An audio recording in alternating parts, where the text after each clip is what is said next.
so evident. And yet, I never know what to say. Forged by the hot coals of opposition, I am cooled by consistent support.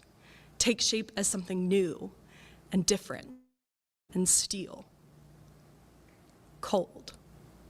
Lacking advice or understanding. Pain turned inward, not outward. Repeated introspection and turmoil, trauma buried and fear rationalized. I am captured by vanity and reflection. Narcissus staring in the pool as I fade into a new form. So unlike others like me. What can I say to provide comfort when our memories prove so different? Both of us misclassified, unapologetic, but only in the open, because alone, it's so much easier to cannibalize yourself. You open yourself up to me, reveal your great pain, a pain I know so well how to hide. I didn't know what to say. I was captivated by the person I knew I was supposed to be.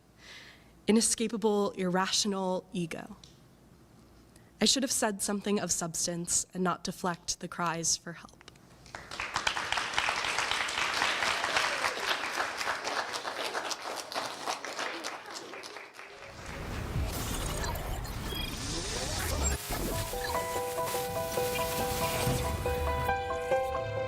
I founded Teens with a Purpose in 1996. We started as a ministry to address HIV/AIDS. In 2007, we became a nonprofit and became Teens with a Purpose, the youth movement, and that's when we transitioned from HIV/AIDS education to any issues that young people face, teens creatively cultivating the next generation of leaders, using the arts as a foundation so that young people have a voice and they take their art form out around the community, impacting things that matter to them and following the needs of young people, because over the generations, that's changed.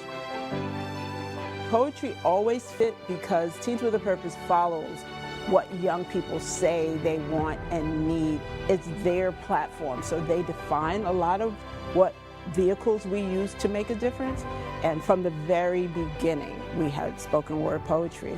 Fast forward to 2008, there was an organization called Youth Speaks and Brave New Voices, and people had heard about us and said, would you like to be a part of Brave New Voices Network? And so that was the first time we started training them specifically to compete. You come seeking advice. I discovered Teens with a Purpose through the Youth Poet Laureate program for Hampton Roads. It just felt right to put myself out there, and it really inspired me to start writing poetry about my own personal experiences. I personally am a trans woman. I felt the need to express myself and share my experiences with the hope that it could change hearts and minds. Reed is amazing. One thing that makes her especially special to us is because we really strive to elevate the voices of marginalized people. And so her winning the Hampton Roads Youth Poet Laureate program was just a blessing. After winning the initial competition to become the Hampton Roads Youth Poet Laureate for 2021, I've had performance opportunities throughout the Hampton Roads area, in Norfolk, in Hampton. They let me participate in the Brave New Voices Hampton Roads Youth Poet Slam team, and we actually placed third at that competition this past summer. It's really a testament to what you can accomplish when you put yourself out there and really speak your truth and put your own personal experience and emotion into your art. We've made sure that she had platforms. She can affect change just by showing up on a stage and delivering her beautiful, amazing poetry. Deflection. Like rain off the umbrella, except rain keeps pouring. So many people need someone who shares their experience. They seek understanding in me. Inescapable, irrational ego. I should have said something of substance and not deflect the cries for help. I find it very therapeutic to try and translate some of my more traumatic memories, but also happy experiences into works of art. I think that poetry itself is the perfect medium to translate raw emotion into understandable language. And I found that trying to put some of my life story into words in such an artistic and I guess like broad sense has been very valuable in processing what's happened and in shaping my story so that I can best convey it to everybody else. Tell your truth, to peel back the layers and get to the heart of the why did you think this poem needed to be heard? Why did you write it? Why did you write this poem? Why do they need to hear it? Things like careers that maybe they wouldn't have considered, but because they're articulate, they're heard, they're well-spoken, that opens the box and you can go anywhere with that. And you know, that's self-efficacy and just really believing in oneself. All of that through that little thing called poetry.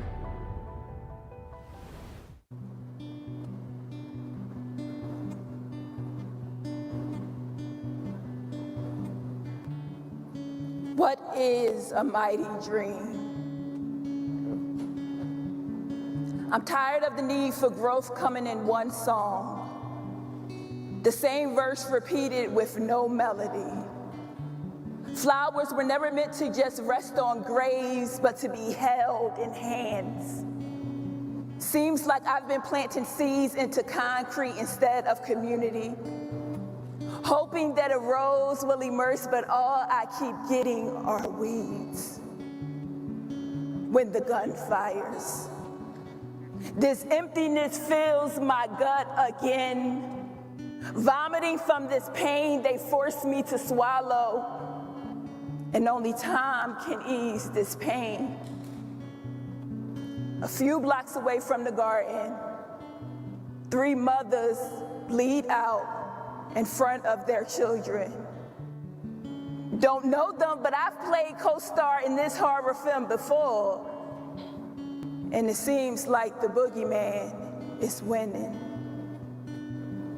These tears fall on fresh ground as if the pavement has ordered them, have seen much yet shift for gratitude like they do grief. These tears take refuge in me, claim my body like a baby's first heartbeat, effortlessly sweet. These tears ask for help when mouths can't.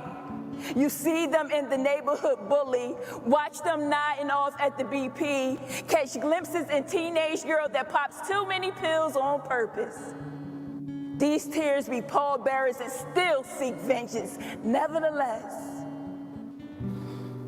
I have hope for them. I see their potential when the mirror gets blurry, watch them reap a harvest in places that once stood dry. These tears come from warriors and worriers. Tell me, Shauna, you can't save everybody. But I ain't never been good at quitting.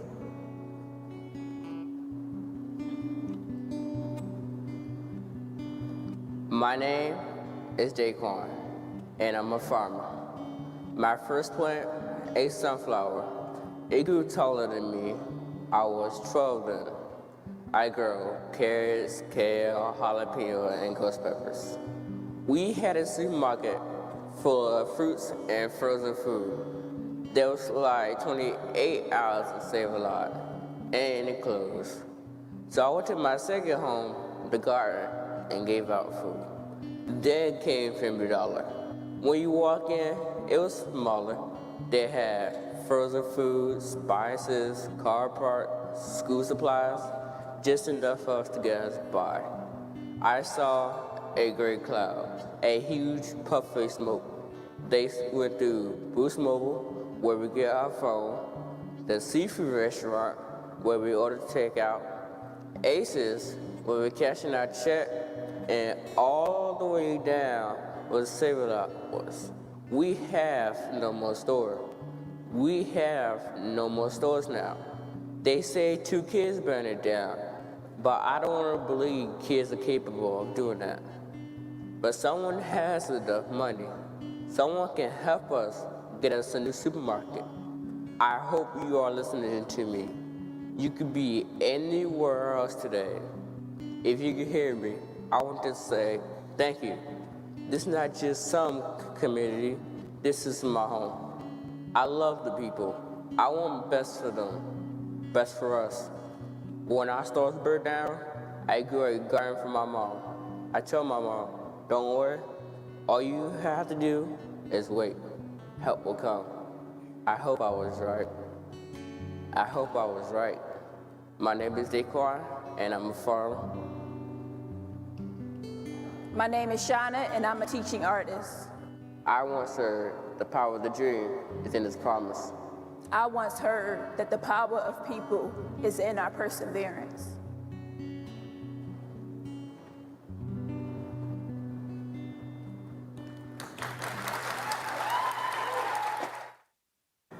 What do you want to be when you get older? A singer, Superhero? actress, Anything. Mama always told me to follow my heart. Little girl with dreams so big they couldn't fit inside the box labeled society's expectations. Most aim for the moon, but me? I aim for infinity and beyond. I could fly. dance, sing. Never thought the day would come when dreams would feel limited by reality. Now they say aiming for infinity and beyond is childlike. The box labeled society's expectations is now a comfort zone for likability. The voices in my head scream louder than the crowd of people watching me. They say blood is thicker than water. But I've found kin in people of no relation who gave me the hearth of a home when blood was comfy, leaving me cold. Turned me people-pleasing chameleon. Hope if you're passive, nobody notices you. Nobody leaves. Left to spend all my time alone, I learned to move in silence. Learned to keep a smile, keep shut. Found family built me up. Taught me the power in embracing authentic color. Told me, forget a picture on the fridge. You are museum wall worthy. The world may look at you as abstract junk. You are still holding space in the gallery. Sometimes you have to look to your community to remember you're bold, baguette's beautiful. My village shows love. Home for outcasts blended out of society, yet our colors stay vibrant throughout the ages. It's so easy to dream in color. Yet we find ourselves living this black and white nightmare. America is constantly telling me to take a leap of faith. Leaps to a white eye are staggered steps in my community. We can only reach so far until our dreams hit the glass ceiling. I find myself dreaming. Sometimes it's simple, that my mother sleeps soundly and never wakes to another bullet hitting a body on the concrete. I'm praying that I don't hit concrete and become the next sidewalk memorial to mourn over. When you're a person of color with big dreams, the system will paint a target on your back using your pigments. A first-generation college graduate, I stand as the epilogue of my ancestors' dreams. Yet opportunities remain MIA. So many families, one job lost away from poverty. Still, we make things shake with a couple dollars and some big dreams. Shooting stars only something we've ever seen on TV. Virginians create side hustles that turn wishes to reality. We're really 9-to-5 entrepreneurs. See, that's that duality of living in your purpose, being the catalyst versus giving up because you're nervous that your dreams are too big or the light is out of your reach. Nervous that the rug will get pulled from under you before you can leap. You won't let fear suppress your ability to fly. Instead, know that leaning on community is the key to survival. That equity over equality ensures history won't repeat itself. You know that knowledge is to be shared for the betterment of the Commonwealth. What could the American dream look like in the year 2022? A million mighty dreams in a melting pot, villages coming together to raise children and to reclaim their realities. Focusing on sustainability instead of hyper-individuality, I dream about the world my children's children will live in, and what future generations will say about me. My mighty dream looks like Martin's. Simple, but radical, that no weapon forms against another black body, that my hands build buildings that I may never see, that my arms carry burdens my nieces and nephew will never know. We dream, hopefully, hoping there's a world where peace kisses every community goodnight, where every kid sees themselves as hero and no badge claims them as villain, where inclusion includes everybody, where communities collectively build bridges for diversity. I dream of equity. Where everything is no longer black or white. Once you start to dream, you realize how much hope lies amongst the grays and how much hope lies within the people around us. I will always aim for infinity and beyond. So together, can we create a mighty dream? So compelling. So undeniable. that it pulls everyone it touches into its orbit. What's your mighty dream? The garden. What's your mighty dream? Freedom. What's your mighty dream? Love. What's your mighty dream?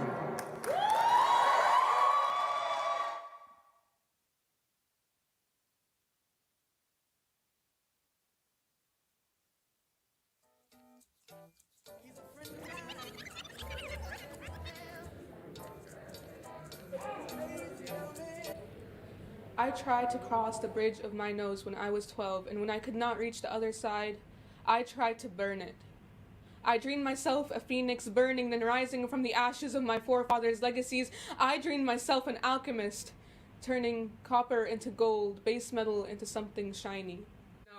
I was so consumed with my own insecurities and my own worries about how good of a poet I was, or how or whether people will understand or appreciate what I have to say. You have your own unique identity, your own unique experience, and your own unique perspective on things that no one is gonna hear except from you, and we want to hear it.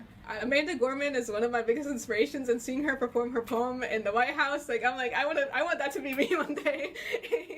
We must remember the thing with feathers that reminds us that after a storm comes a calm. After a rainy day, the sun will peep through the clouds, shedding light on our future. Hope became an eternal flame, sparked by the heartfelt freedom song sung despite captivity. I started writing poetry in 5th grade, and it wasn't until the death of George Floyd that I went up to my room and I wrote and I cried and I researched police brutality all day. That was my first real poem. So I would definitely say I choose poetry just to open people's eyes, to awaken people from the desensitization that happens all across the United States. Your voices have power. So I would definitely say to use your power, use your voice, go ahead and apply. Hope is the explanation for why the caged bird still sings, why the grass can push its way through the concrete, why the blues was born through the valleys of sadness, and why I, a black girl, can live in the world freer than they could ever imagine. I once read that hope is the thing with feathers that is able to weather life's storms. So on this Juneteenth, look down and see that we stand on the wings of phoenixes, and we must not wait for freedom to be bestowed, but rather to bestow upon ourselves true freedom of our mind, spirit, and body. Thank you.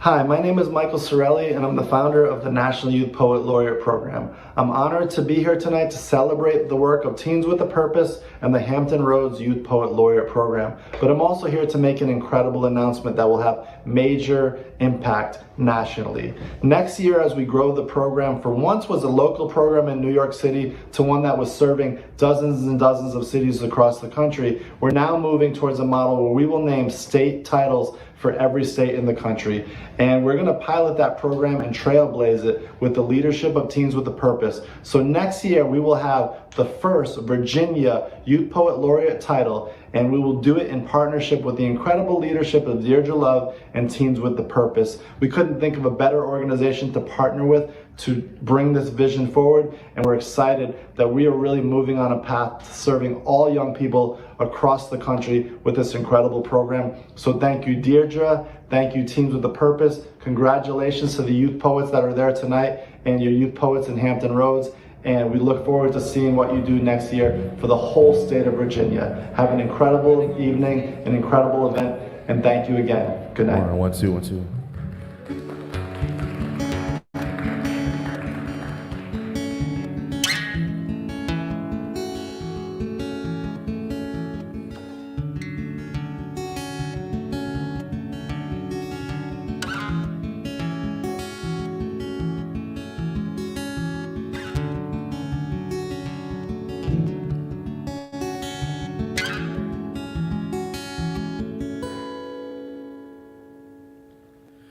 Everything is changing.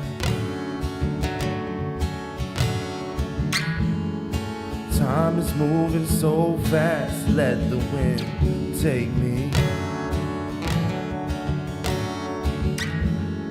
Seasonal colors fading like our friendship. Time of transition, I hope my wrongs can be fixed.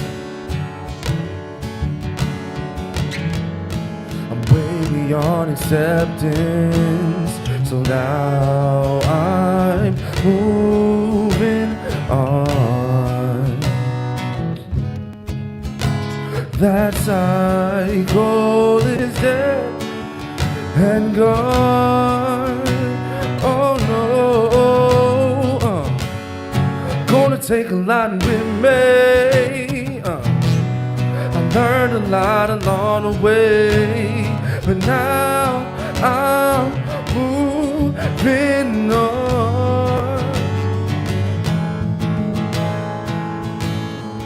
I've been solo lately,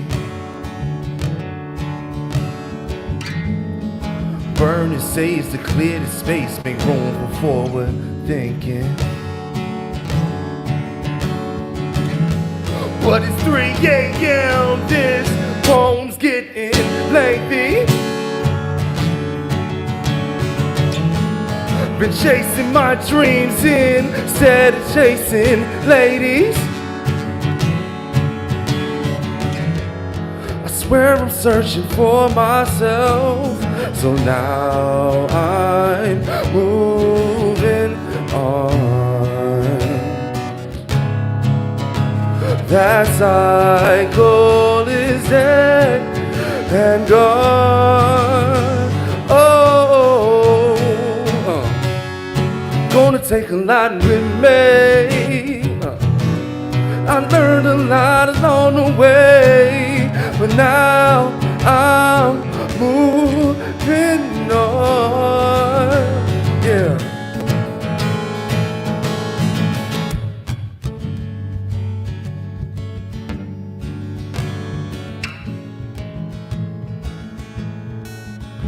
Moving on, yeah.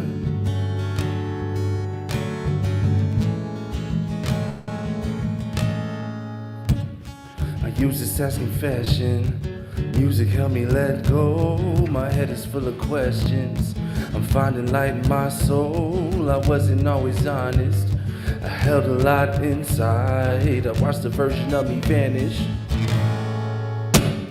I use this as confession.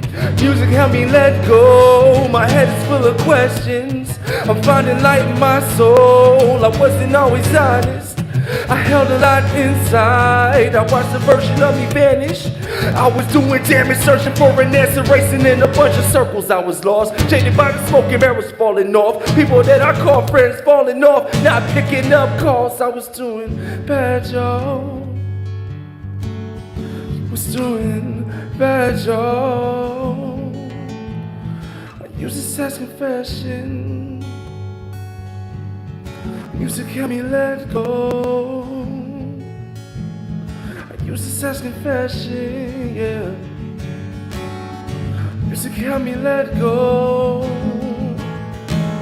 I use this as confession, yeah. Music helped me let go. I use this as confession, yeah. Music helped me let go. But now I'm moving on. That cycle is dead and gone.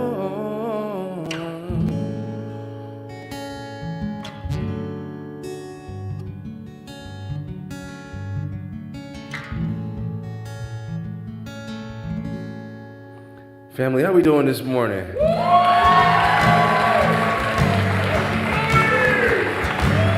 Yeah, no, keep that energy going. This is a finale event, you feel me? Yeah.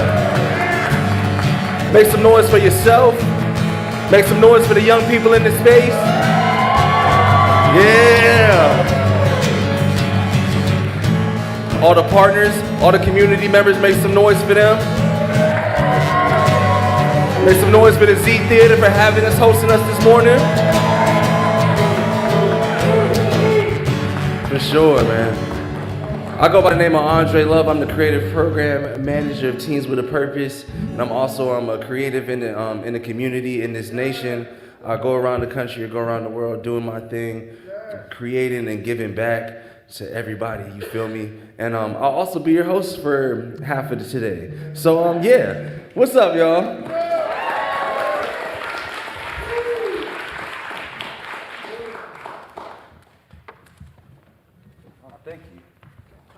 Oh man, we got company. So I was gonna bring her out to the stage, but that's how we doing it today. So please help me welcome, cause she's already here, the CEO, the boss lady, the mother of the community herself, Mama D. I couldn't wait. I'm so excited about today. Thanks for being here, everybody. Thank you, amazing poets. I just can't say that enough for your words and who you are. And you will write us out of so many situations. We got lots of situations, so we need y'all. Thank you. I'm Mama D. I'm the founder and executive director for the organization, and I don't like starting anything that's around youth voice without reminding everybody that these young people are representing their generation. But there are so many voices that never get a platform like this that are very deserving. And so they're standing there for themselves and for them. So we like to take just a moment to acknowledge all the young voices that will never get heard from diverse communities and backgrounds and spaces and experiences. So let's just breathe a moment for them. And then make some noise for the poets who are here today. A lot of noise.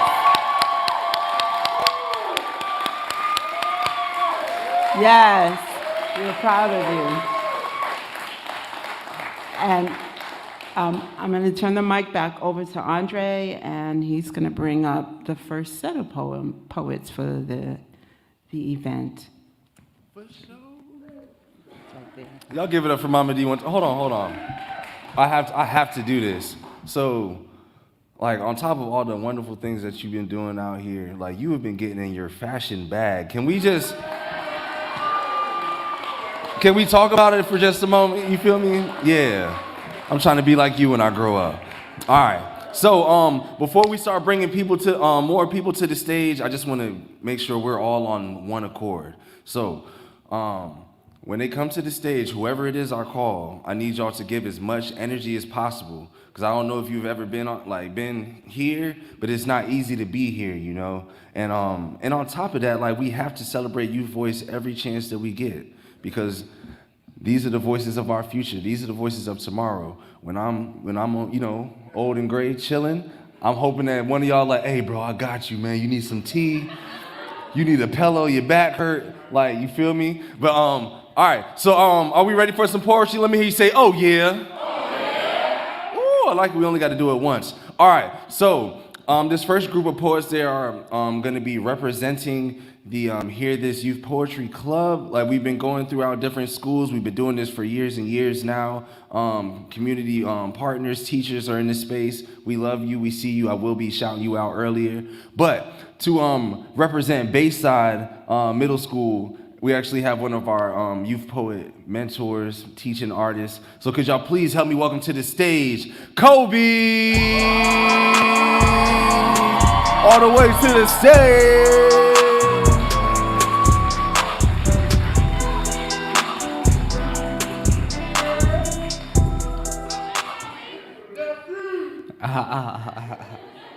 How y'all doing? That's good. So we have a poem that was written by Bayside Middle. They had made a group piece, and we would like thank Mr. Saint for like encouraging and like empowering us like to do this. So I hope you guys enjoy. separation and sadness. Back in the day when the world seemed flipped upside down, adults made the rules based on ego, placing my grandmother's privilege over your grandmother's rights in an attempt to make Legos. Who knew what they could have built if they played equal?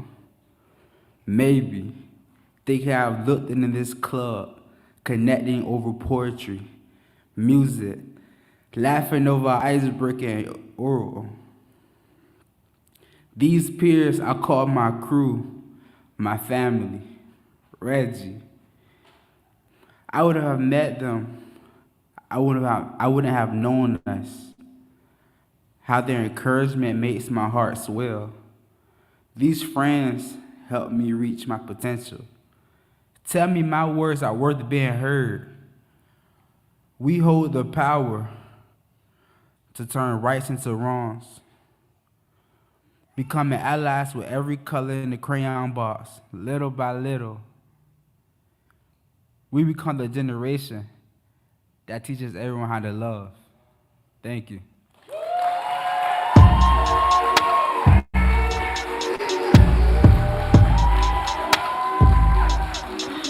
Y'all give it up for Kobe one more time.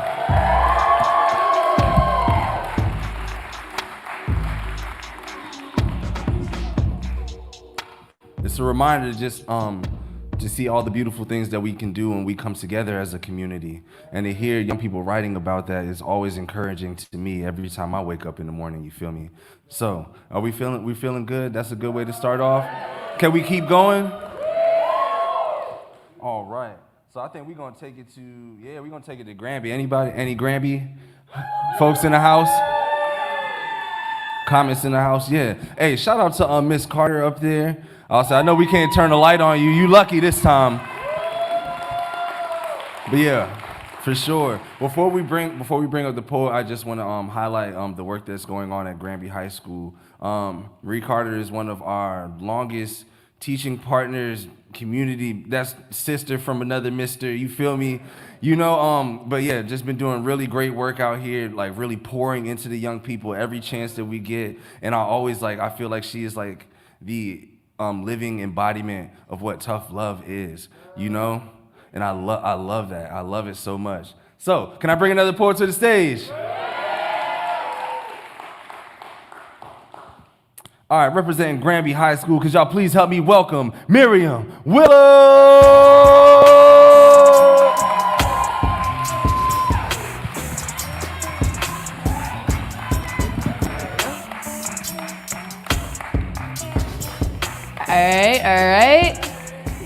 All right. Nice to see all of you. Great to be out here. All right, this one's for my community, and you'll see what I mean by that in just a minute. All right. Why is it so hard to be queer? Why would I be sentenced to death in so many countries? I'm bisexual, a demigirl, a teenager. I'm lucky. I live in the United States. I don't die for who I date, or at least not yet. But what if I didn't live here? What if I lived somewhere else? Somewhere where it's illegal to be myself?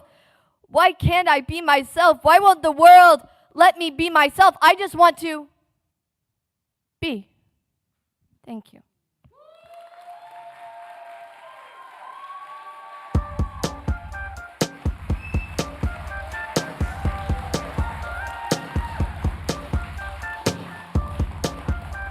Y'all keep it going for Miriam one time.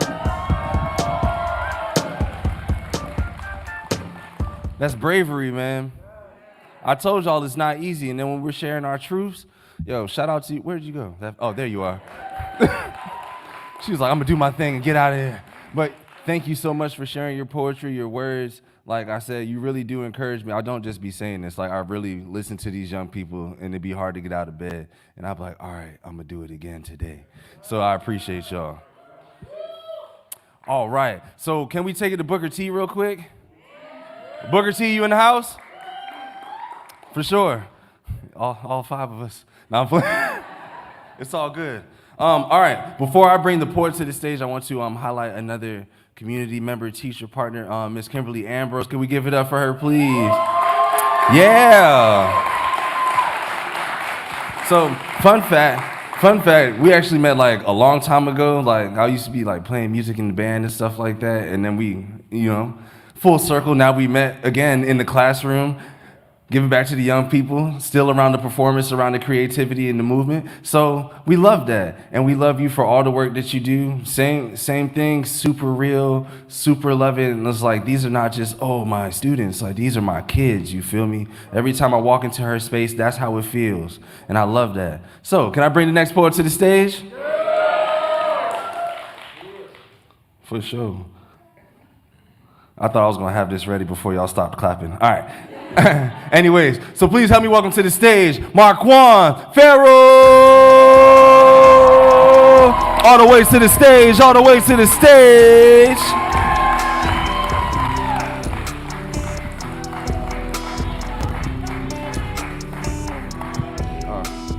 Hi, how are y'all? All right, my poem's called Where Am I?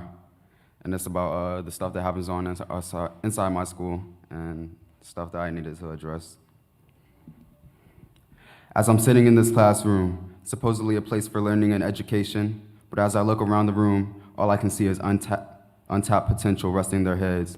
Maybe because of their restless nights, staying up, staring at the light that conceals us for hours, thinking, maybe 1 hour, one more hour, and I'll go to sleep.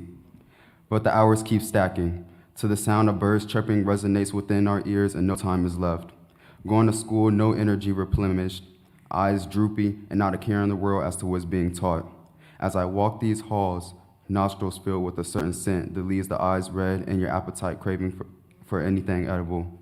As I look around, I think, does anyone really choose to be here, or because we're forced to? Forced inside these walls every day to learn what most will call a broken education system, but none will take the time to actually do something about it. See, people hear what happens outside of this school, but no one really knows what's going on until you experience it. Until you experience the blisters covering your feet from the rugged concrete track. Until you experience the pissy bathrooms with the most horrid aroma seeping from these stalls. The lunch they'll have you sick for days, but you keep eating it because what other choice do you have? They say it's a closed campus, but students pretending to be seniors deserting the buildings right under everyone's eyes. Do they really care for these kids like they say they do, or is it just another way to get paid? It leaves me thinking, locked inside a room, permission needed to go to the bathroom, security pepper spraying kids, being forced to work more than we have to. Sounds a lot like a jail. The question that fills my mind every day within this school remains unanswered. Where am I?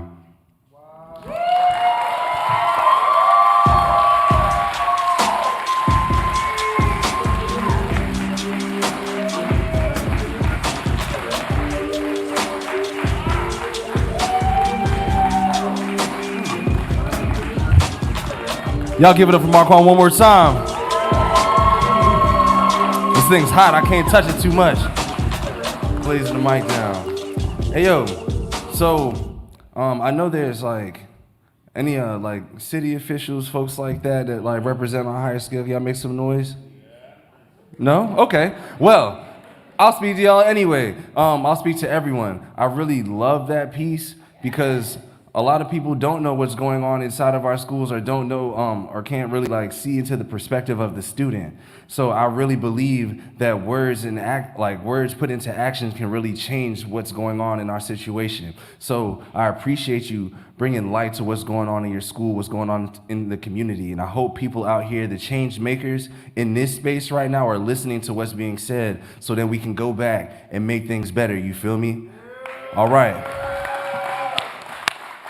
All right, before I bring the next poet up, I got to give another shout out. Can we please show some love to Miss Shauna Smitty? You don't got to come up yet. She's like, it's my turn? Nah. So Miss Shauna is our lead teaching artist. She has been in all the schools that's been on the stage so far. It's my big sister. Like, she's out here doing the work, putting in the hours, putting in the energy. Yeah, all that. So we have to give flowers where flowers are due, man. You feel me? All right. So can we take it to the teen center real quick? Yeah.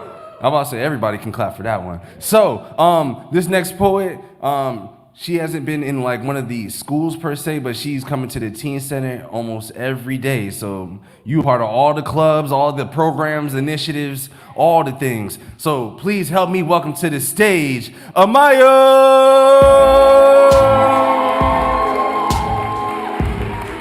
All the way. I need claps all the way to the stage. Yes.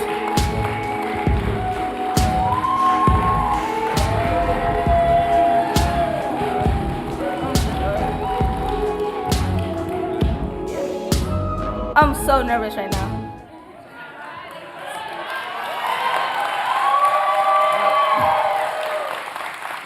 Alright, so my poem is called My Long Run. It's basically about what I've dealt with and had to go through in school and how I always felt but never really expressed it.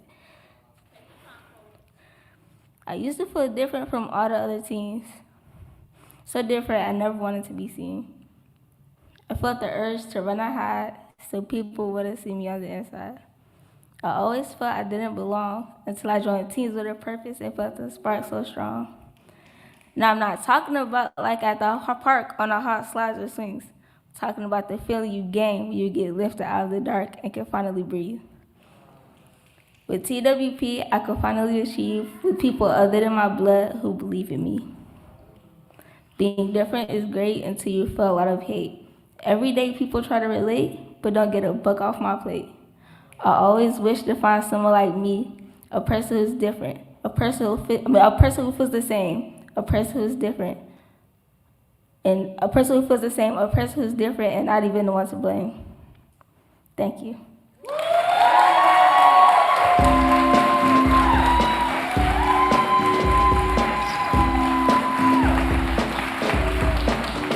Y'all give it up for Amaya one more time.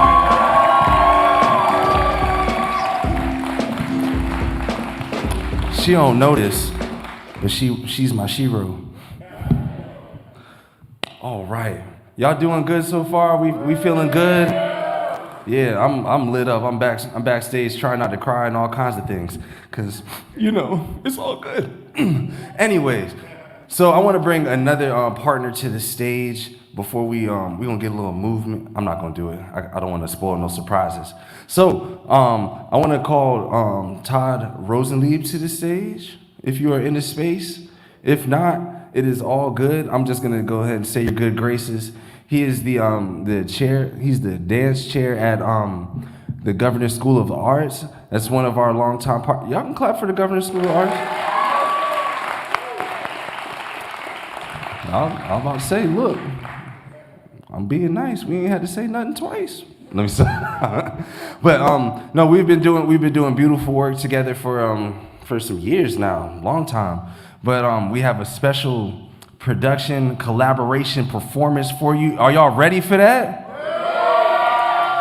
I promise you, their dance moves are way better than mine. That's why I ain't show them to you. So please, do we have all the dancers? Everybody ready? Oh yeah. Oh, and while we're waiting, can we please give it up for DJ Lee? It's DJ Lee, baby. Another longtime TWP member, comes back all the time. But yeah, I think what we're gonna do is I'm gonna let you play a little music, just to get the space ready. I'm gonna move this out the way, cause they about to dance. Y'all ready for some moves? All right, cool. So let's rock with DJ Lee for 1 second. We're gonna get the dancers out here. Let's get it.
Hey, y'all, give it up for them one more time.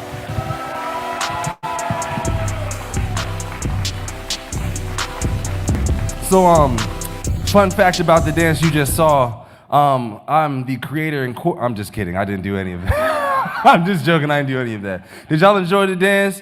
Did y'all felt the spirit? I was back there, but look, not too much. All right, so we're gonna do a little host switch, you know, 'cause I like to like experience things how y'all are experiencing things as well.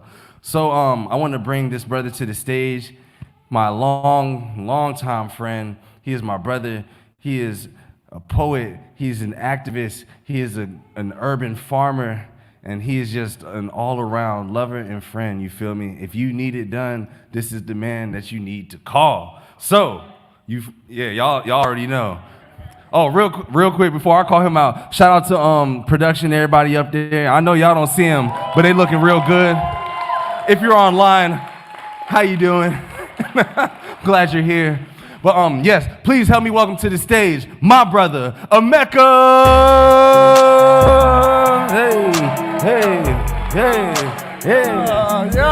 What's going on, family? How y'all feeling? Yeah. Man, I just want to shout out all you amazing poets this poetry season, man. Y'all poems been so powerful. Can we give it up for the poets one time, y'all?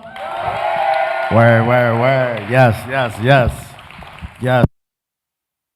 So, I'm gonna talk about, we're actually gonna bring up our finalists for the Hampton Roads Youth Poets. Give it up for Hampton Roads Youth Poets!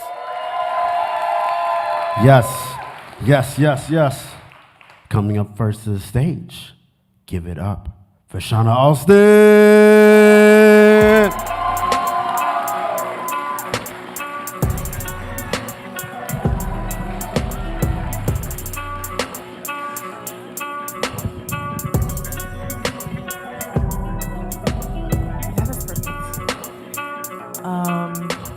I'm gonna be real candid with y'all. I did not expect to be up here right now this early in the show, but I'm here, yay! So the poem I'm gonna be reciting is a poem I wrote a couple months ago, and it's about the kind of authenticity we all hope to find in love, and it is called In Hopes of a Future Colored Bright. Warm orange light and prodding fingertips, molting bruises and goodbye forever kisses. There's a first aid kit on the kitchen table, and both of us have to decide if this is worth our weight in Band-Aids. It goes unsaid.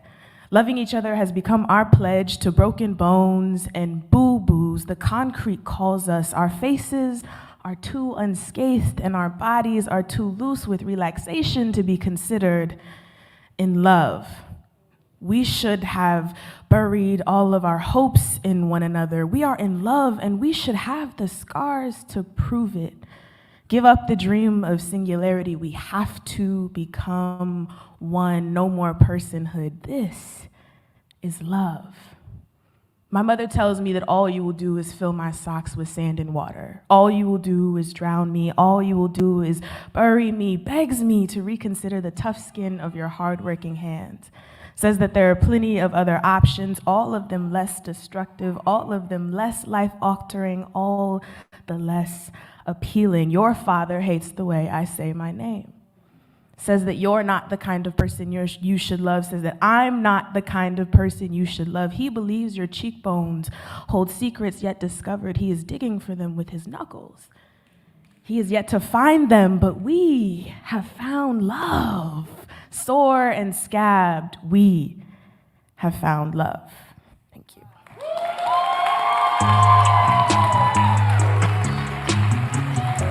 Give it up for the poet! Woo! Whole lot of love. Yes. Give it up for Shauna one time, y'all. Super fire. Yes. Our next Hampton Roads Youth Poet couldn't be with us this nice old afternoon, but we definitely want to show love. Give it all the love you can for Phoenix Banks, please. Give it up. Give it up for that poet one time. Yeah. So coming up next to the stage, I want you to give all the love you can for Lucille Elliott. Yeah, all the love you can. Let's go.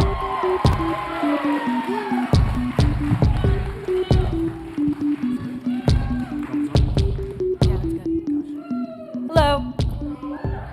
Before I start, I want to quickly shout out Miss G, who has sent 3 of us here today because she is the best teacher in the world, and I'm staring directly at her while I recite, which is terrifying.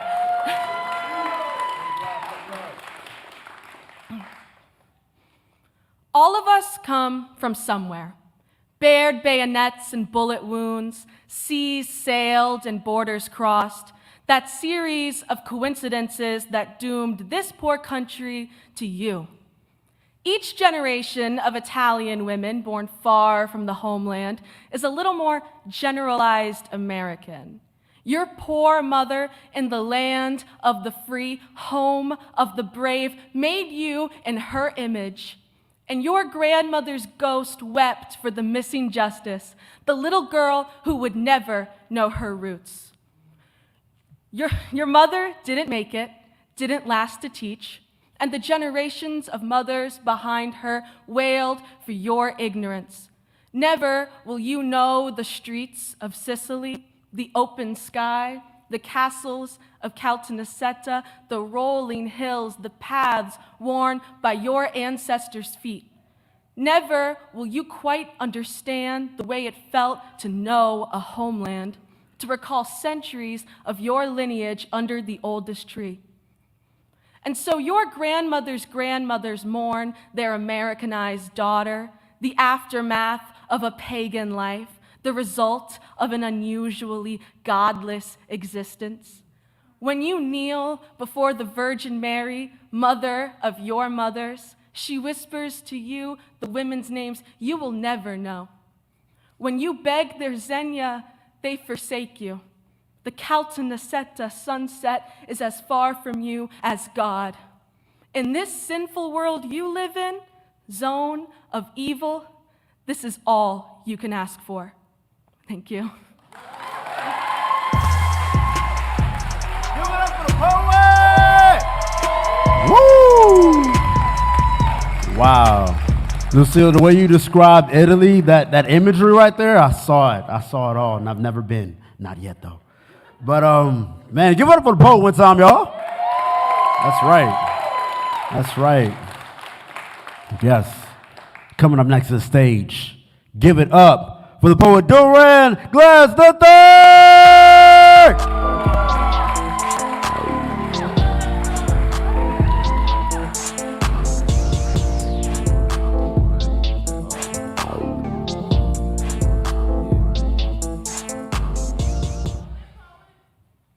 Hi guys.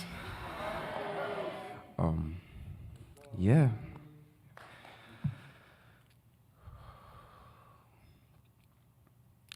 Under waves of pressure, we struggle in a new age of connectivity.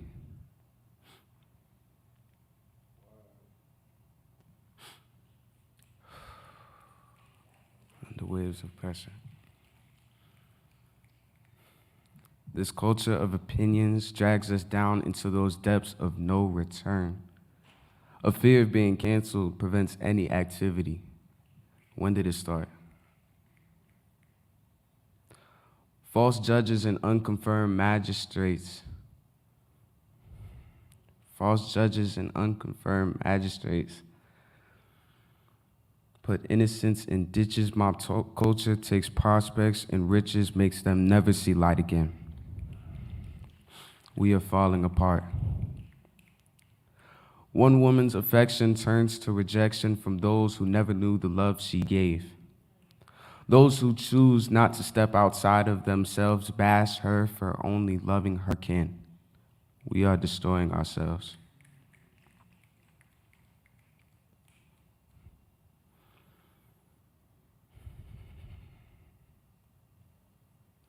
People choose to voice opinions that drag others down, tear them apart, enabled and coddled since birth, and it shows in these senseless verbal battles. The rest of us stuck in a place unknown, trying to separate ourselves from that limb in which we reside, from the poisoned body, trying to get out of the hurricane, trying to fly away, but our wings clipped.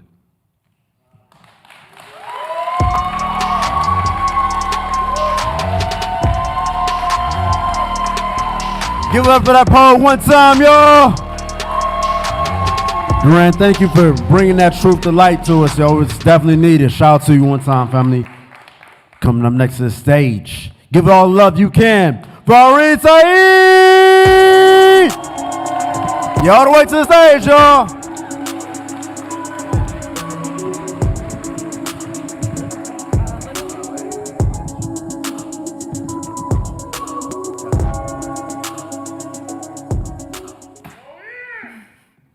So this poem is one that I wrote after viewing Mylan's exhibit at the Virginia MoCA, and it was really inspiring to see the integral role that water plays in our society today. And it got me thinking about how, as an inanimate object, it doesn't have a voice. And so I wanted this poem to serve as water's story, the message that it wants to share with you. So, water's hymn. I sing my song on a rainy day, my touch giving the earth a life. Bright greens, soft pinks, and blue, just like the sky. Blue, the hue of my blood rushing through these veins, these lakes, these streams, these riverbeds, like little trails I've left behind. Drink me, bathe in me, lay me to waste. Don't think I can't see how you use me, take me, neglect me. Each droplet possessing a reflection of your true nature, your commitment to destroy that which is nature, the beauty I bestowed on this earth. I watch as you slide through me, stomp on me, dance beneath me, stuff me into a drain, and watch me whirlpool into the darkness of the night. Wade in the water, they sang, hoping for an escape, searching for freedom, but the times when I could part the sea are long gone, my motion hindered by your dams and walls, filled with your unwanted baggage, plastic and paper, drifting through my body can no longer retain its deep blue, blocked off these veins and rubbed salt in these wounds. Act like I don't feel. Waves of emotion washing over me, drowning in my feelings. Anger building up inside and ready to unleash the storm. My icy peaks will fracture this world and turn all land to sea, because I will no longer wait idly by as you use me as a vessel for your conquests and greed. Watch while all this gold sinks to my bottom and the tide rises higher and higher. No longer will I be there to protect you from the sun's light or help keep you full on a lonely night. Even without my dark clouds, your future won't look bright. But when that darkness descends on this earth, it will be too late. Learn to love me the way I am, the way I've always been. And so next time there's a rainy day, I hope you listen to my song and hear me pray. Thank you.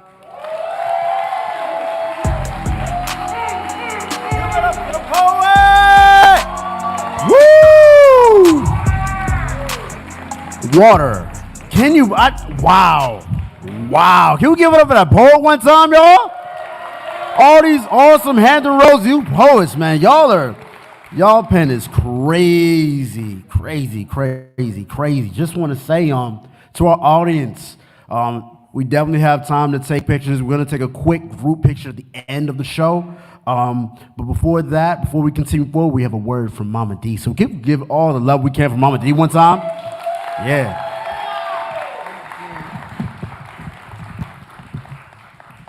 So just a word to all of the young people who applied for Hampton Roads Youth Poet Laureate, which is our staple. And some of you applied for both, and some of you are finalists on both. I just wanted to lift your voices up, but I also want to say, because Phoenix is not able to be here, there is a space and there is a mic that belongs to y'all. If there is a young person that applied to the Hampton Roads Youth Poet Laureate program who hasn't come to this mic yet, if you would like some of this mic, I would love to offer it to you. If you have a poem you want to give the audience, you can come and introduce yourself and speak. I just don't want to let the moment pass without offering the mic.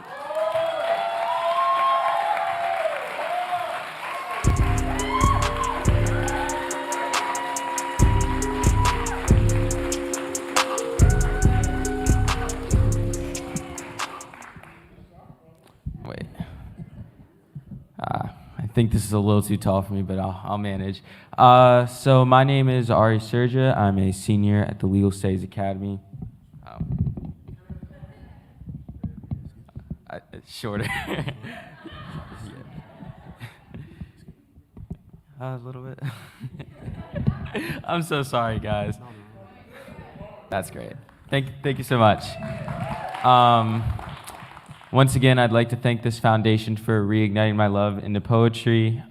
Just looking back at that last poet, that was an amazing poetry, and I'm like wondering how I'm even here. But once again, this is a poem I titled called Colors, which details some of the colorism I've faced as African American that is of a lighter tone. I hope you guys enjoy. He walks through the streets with a smile on his face, but inside he's feeling the weight of the race. With skin that's lighter than most, people start to take note, saying he's not black enough, but he's still not sure of his scope.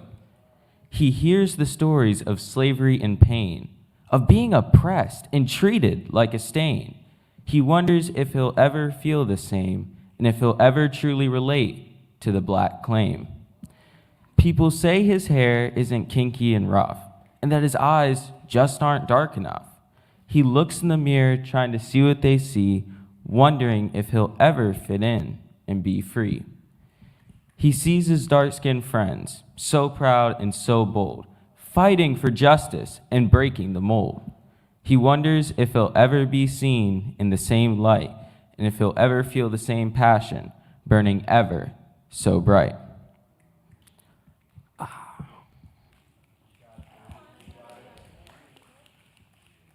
He hears the music, the rhythm, and the soul, and feels the beat. It's like it has a hold. He dances and sings, feeling the vibe, wishing he could belong and never have to hide. But the world seems so divided and ever so cruel, making him feel like he's not part of the rule. He struggles to find where he fits in, hoping he'll find the place he could begin. So he searches deep within his heart for answers, trying to see where he could fit in. Because in this world where color defines, he wants to be black in every which way that is fine. And as he grows, he learns that being black is about the soul and not the skin on his back. So he stands proud and with his head held high, because being black is the essence of his pride. Thank you so much.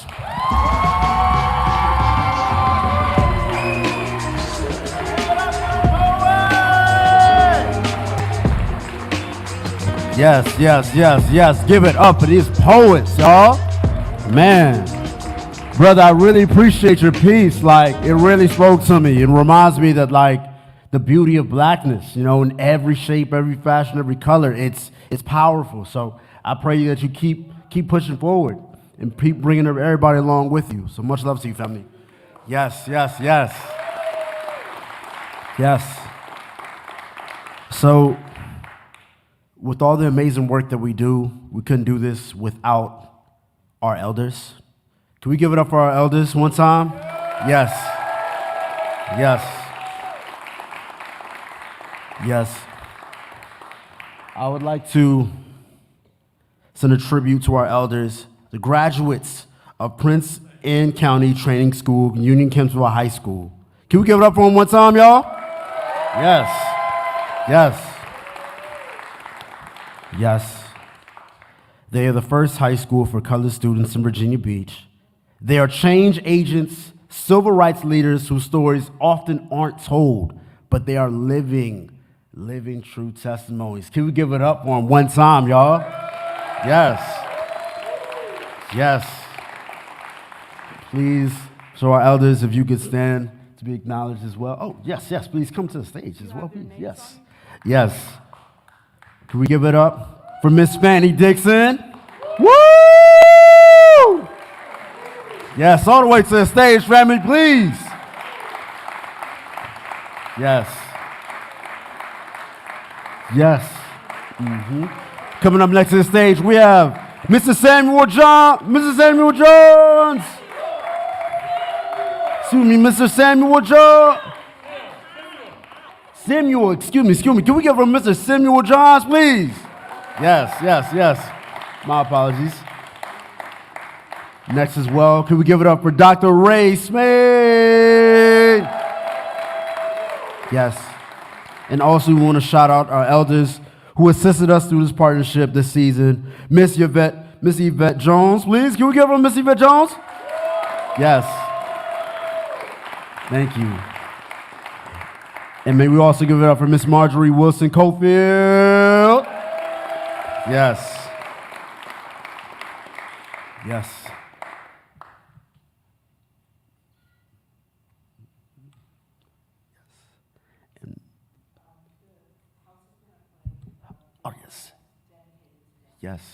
And yes, so we're going to be playing a video dedicated to our elders. So whenever we're ready.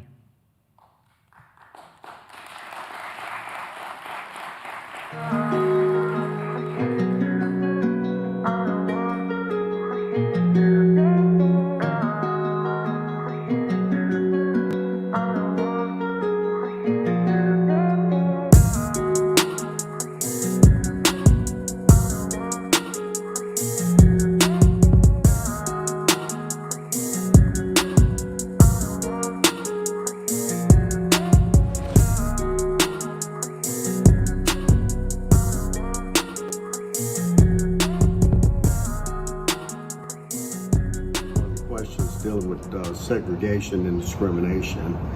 And the distinction I made is that segregation was just the way things were in the law, pretty much in the law in the South, is that blacks and whites didn't mix, not socially or not in school. And there were, laws and restrictions on where you went and what you were allowed to do. For example, we couldn't go to the restaurant to eat as blacks back then. We couldn't even go to the beach. And you could work in restaurants, you could work in the hotels, but you couldn't stay there, nor could you go to most of the public places that folks wouldn't even question now. Is that when there wasn't a high school for blacks in Princess Anne County, and so our great-grandparents and great-great-grandparents raised money to build the first high school for blacks in the county. If African Americans wanted to go to high school, they had to leave the county, often go to Norfolk to go to school, to go to high school until the school was built. It was around before I graduated. I graduated in 1966, and before I graduated, they had slowly begun to desegregate or integrate schools. And one of the things that happened before the school closed in 1969, started in 1938, but before it closed in 1969, they had begun to integrate Union Kinsville High School. There was resistance to integration, a lot of resistance to it back then, and so they started out with something they called freedom of choice. It was a traumatic process, particularly for blacks who were the first groups to go to what we call white schools, and quite often they weren't welcome, and it was not a safe space for them. In fact, it was very stressful and in some ways hostile.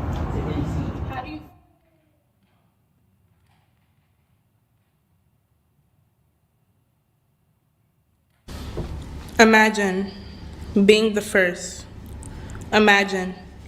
I bet you can't. Attending the first all-black high school in Virginia Beach before it was even the beach. All the praise that we got from staying the course. Imagine that. It may have taken a few to bear the cost, but we got it. People wanted to celebrate with us. Your race didn't matter if you were blue, purple, or green. We all praised that day. We wept tears of happiness. Imagine. Being the first doctor in your family. Imagine. Applying for colleges and being accepted. Imagine Not just for being the very black girl right in this now, club. job is for your future. Do you want to work when you're 75, 80 years old? Well, you know, so you have to have something that's going to get you to the place so when you retire, you still have income coming in without having to work. So you got to get something up here. How are you going to manage yourself in life? If you can't be active like you were when you're in your 20s and 30s and 40s. I don't know them, I know their people. Virginia Beach was a very small minority gathering. And all of us ended up in this one school. 3 elementary schools, 1 high school. The high school wasn't like y'all do that junior high. We didn't have a junior high. Yeah. Elementary school 1 to 7. Okay. And we got here with 8 to 12. Yeah. Yeah. That's how it was. But do you realize how, I don't know, I guess the question would be how his, like, your legacy. Do you really understand the legacy that you left for people that's coming after you? Is it that? No, it didn't have something in that. Yeah. Only I know. Because we really do see you guys as like, in my eyes, stars. Mm-hmm. Like, you paved the way for us. So, like, there's nothing better than that. Like, I don't care about the Beyoncé's. I'll take you. Because you're teaching me about where I came from. You don't get there. I can hear whispers all along Newtown Road. The sounds of a sleepy sundown town echo throughout the farmland. Activism was at its peak. Black sons and daughters made martyr by choice. Our generation thanks you. Thank you. There was seesaw bouncing off black children. Involuntarily taught how to levitate among a circle of bed sheets. The term black boy and girl magic has a dark past that didn't make the news, but we will not be demonized for being great. Our generation thanks you. Thank you. For the black neighborhoods, safe houses, parked along school routes, maps we had to memorize before the sun visited California. Virginia caught the wrath of nightfall first in this country. The education was treated like hidden knowledge, the children of color like second-class citizens for reasons unknown to them. So they continued being children. Innocent in a city that plays with the word justice like action figures. Our generation thanks you. Thank you. For being an example of unconditional love. Still, there's blood in the soil. History is blooming from that darkness more and more these days. Youth Voice is becoming the new Jet magazine. Our generation thanks you. Thank you. For being brave enough to be yourself. We thank that 6-year-old girl who left the safety of an all-black school to show us that we belong everywhere. We thank Mr. Balin. We thank Dr. Ruby. All the names in fine print under Malcolm and Martin that never see the light of day. I hear whispers on Newtown Road. All the black people that were disappearing acts in Virginia Beach, they reminded me how generational our learning is. People were taught how to hate before they could spell the word hatred. Still, our generation thanks you. Thank you. A black smile is a seance, bringing our ancestors back to life, clarifying the whispers. unlearning the folklore around Black existence. Magic will forever be scary to the ignorant, and I pray for the veil to be lifted. Our voices will tell your story in truth. We honor our past, good, bad, and ugly, our martyrs, whether they planned for it or not, our heroes, named and nameless. Your lives are the foundation from which we build upon.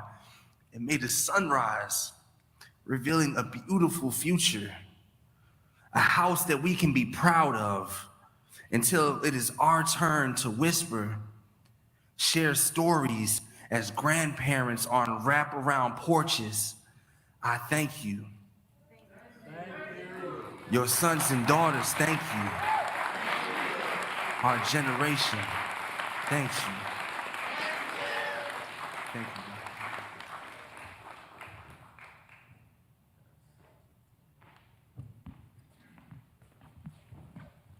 Everybody, can we please say thank you to them? Thank you. Thank you. Yes, if you don't mind standing on your feet, it would be worth it. Stand up for our elders who paved the way and shared the story with the young people today so they can pass it on. Thank you. Thank you.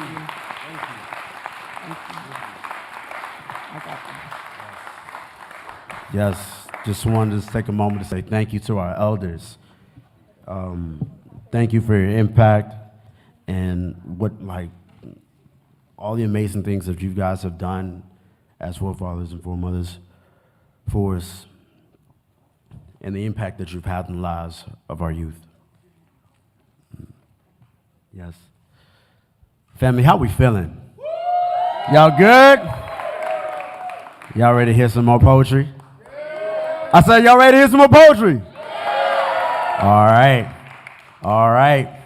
So, I'm ready to hear some more poetry too. Okay. So, we had the opportunity this year to have our inaugural Virginia Youth Poet Laureates. Can we give up for our Virginia Youth Poet Laureates one time? Yes. Yes, yes, yes. And first up, we're going to give it up for Amina Adiola! All the way to the stage, all the way to the stage! Woo! Yeah.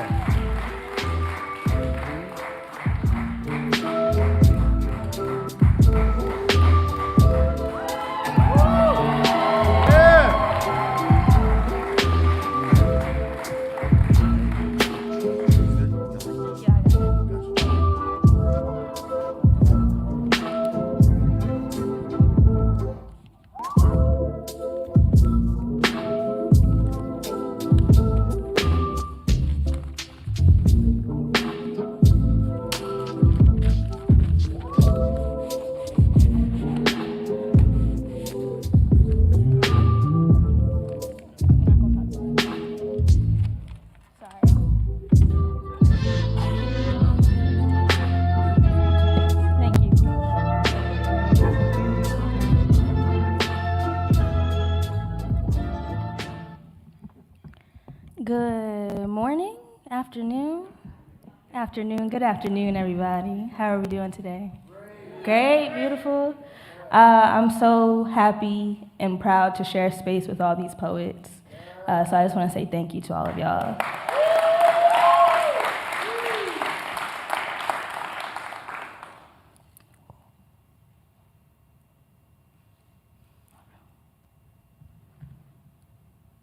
One second. I want my pen. Can I have my pen?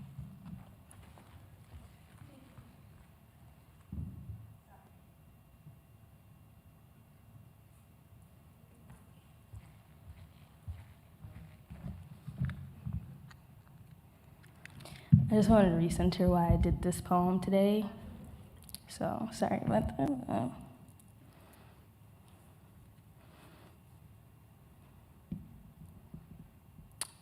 For Palestine.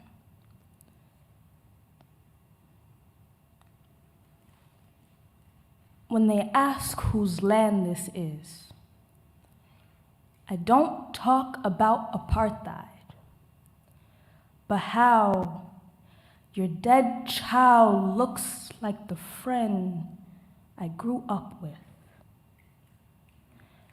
How we stole honeysuckles, growing despite barbed wire, yellow flowers, sweet and damaged and refusing to die, their stubbornness sticky on our fingers. We have always known dirt and borders. You tell me about the girl 2 years younger than me in West Bank you had to bury, dressed in her pajamas and playing with her cat and the men. I don't want to talk about them. Her father found her drowning in herself. You tell me about your child, and I give you the name of ours that we buried yesterday. I may not know your prime minister, all your politics, your shrinking borders, but I know being stripped of home. I know children forgetting their country. I too know a man drunk off of government-sponsored bullets and still finding an excuse for a shot child. I know how to give a good prayer for the dead. At 8 years old, my friends and I sung songs about Egypt, a dictator hoping he would be engulfed in flames. We parodied children's songs into protests. At 8, I remember thinking his name sounded a little funny and how I would kill him if it meant my cousins could go back home. And yes, you are all my cousins from different countries. We cry the same, second graders, already knowing war. As revolution sparked in the West, I prayed a good prayer for the first boy I knew dead who had my own skin, who I am now older than, whose snacks I still buy at the convenience store, but now I have a new meaning of scared of the dark. At 8, we all knew our first break of innocence. And at 8, Egypt burned. And at 8, America burned. And Palestine watched their sky bright with missiles, mimicking a god I did not know the name of.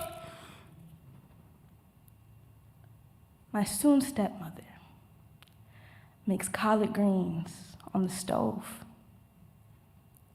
I tell her she has to teach me how to make kanafa. She says she has to teach me much more. I wear her hatta scarf around my neck, the Palestinian flag across me. We have our own border. Her family, a different tongue from a country of borders still shrinking.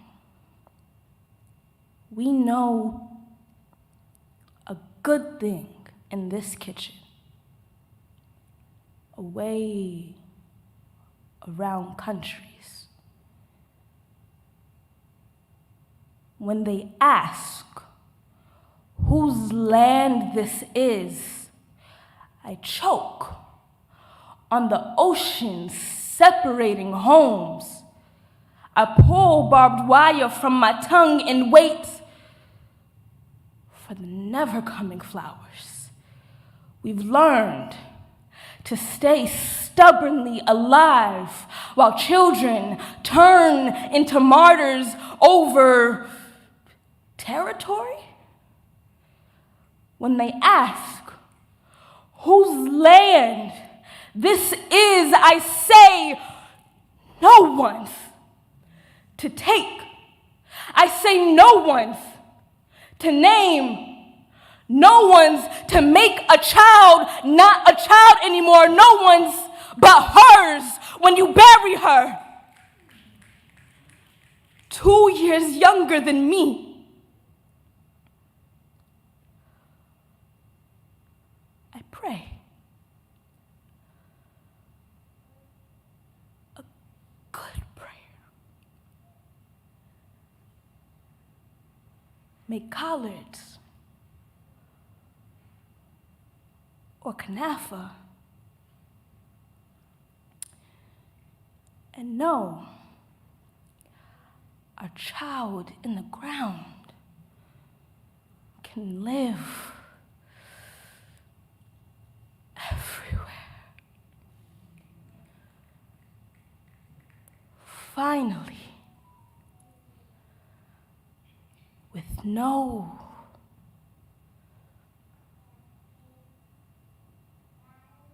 borders.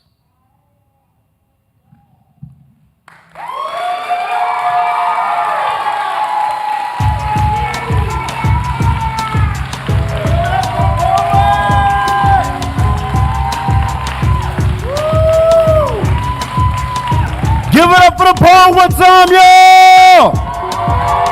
Woo! Thank you so much. Thank you for telling that truth. Thank you for telling your stories with us, guys. That's so, so powerful.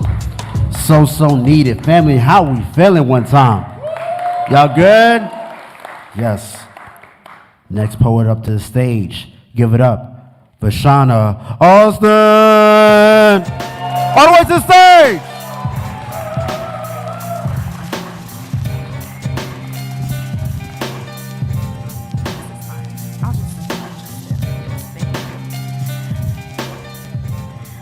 Hello again. So I had to pivot because I only prepared one poem, so I'm going to be reading my second one. Apologies in advance. Also, that was wonderful. This one is a poem I wrote last year for National Poetry Writing Month, where I challenged myself to write a poem every day. And it's something I carry with me. It's called Inheritance. I owe my grandmother my bones, for I have never broken or fractured or sprained or split or cracked or forsaken any of them. My perfect bones belong to the woman who reminds cars in the road to be careful. Her grandbaby is driving now. My perfect bones belong to the woman who turned concrete into cottonelle when I fell off of my bike. My perfect bones belong to the woman who stole light from stars to put in the hallways so the path to bathroom is always well lit. My perfect bones belong to the woman who wrote the names of everyone who has wronged me into the folds of her mind and left them there. Granny can keep a grudge. My perfect bones belong to the woman who spent her life spinning silk of gold so that one day I could fall asleep knowing what safety feels like. My perfect bones belong to the woman who created the woman who created me. My perfect bones belong to you, Granny, because the only thing I have that is perfect is these bones, and you deserve all of the perfect things this world and I have to offer.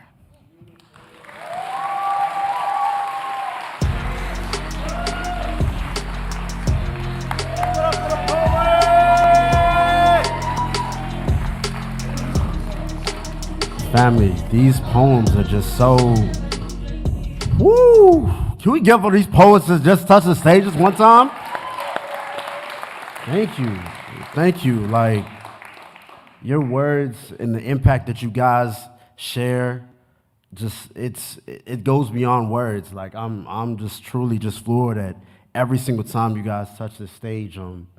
Just want to take a moment Family, if we could we just take a moment just to breathe? So a quick second, we can just close our eyes. Just take in all the amazing things that we've heard today. Just now. Just take a moment just to breathe. Exhale. Thank you. I just want us to really realize that with every breath we carry truth, with every breath we carry light, and we gotta share that light everywhere we go. You feel me? So keep that with us and realize that we're all truth tellers. We're light seekers. You feel me? Hope chasers. Be that. Be that. Continue to be that. Keep shining. Everybody keep shining, family. Word. So y'all ready to hear some more poetry? I said, are y'all ready to hear some more poetry? Word. All right. Come next to the stage. Give it up for Fairuz Basharit. Fairuz Basharit. Give it up for Fairuz Basharit. What's up? All the way to the stage. All the way to the stage. Let's go. Yeah.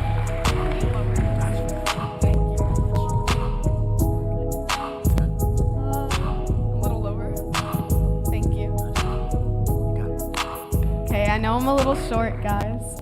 So I just thank you, Amina. I really want to thank you for your poem about Palestine, because as a Palestinian person, I always appreciate when people see our struggle. And before I go into my poem, I'm going to do just something really quick. I'm going to walk you through my outfit, because today my outfit has meaning. So it's not just a fit check. It's a fit meaning. So I'm just gonna start with the jewelry, and I'm gonna keep it quick. So I'm wearing earrings, they're doves, and they're flying. And as you guys know, doves are symbols of peace, and birds in cages are often metaphors for imprisonment. And so these doves out of their cages represent my hope for Palestinian freedom from our imprisonment, this illegal occupation. And then my necklace it's just the word God in Arabic. It's Allah. And I find people are often scared of that word. They think they have negative connotations of it. And I want to destigmatize that, because it's just, we share a God, and this is my God. And then I think one of my favorite things about this outfit today is this. It's called Hatta. And Amina mentioned it in her poem. And it's a symbol of Palestinian freedom and resistance. And I wanted to carry that with me today for all of the martyrs that died for my country. So without further ado, I'm going to be reading my poem titled, Does a Girl Hope for a Home She Never Knew? Or does she appreciate what she has? No dead siblings lying in the street with 13 bullet wounds. Another Palestinian protester left for dead. She has warm water for washing off the wax she puts on to please people, unlike her grandmother who waits for the water every week, collects it in metal buckets, and brings it to a boil instead of bathing in salted tears. When she goes outside, there aren't gunmen watching her with wild eyes as she waits behind glass borders at a checkpoint to a city she should own. Crowds can cover her cries, but the soldiers still see her. Her mother looks back at her, mouthing from the other side, Uskuti, ya Fairuz. When she goes to a supermarket, she has fresh food and she can afford it. No street markets where lungs fill with the scent of stale bread instead of air. Garrick, Garrick. But she doesn't have family here. She can't wake up to breakfast made by her grandmother, fried potatoes with ketchup brought from the corner store down the broken street, but shipped from America, and hear Ilik ya Sitti. She doesn't have a community of girls like her standing in the prayer line, their stilettos left behind them, folding long layered sleeves to talk to God, Allahu Akbar. But what she misses most is the golden dome she's encased her heart in. Unknowingly, she left bits of her soul behind in the red fuzzy carpet, yellow arches outlining each prayer section. Leave me here. Thank you.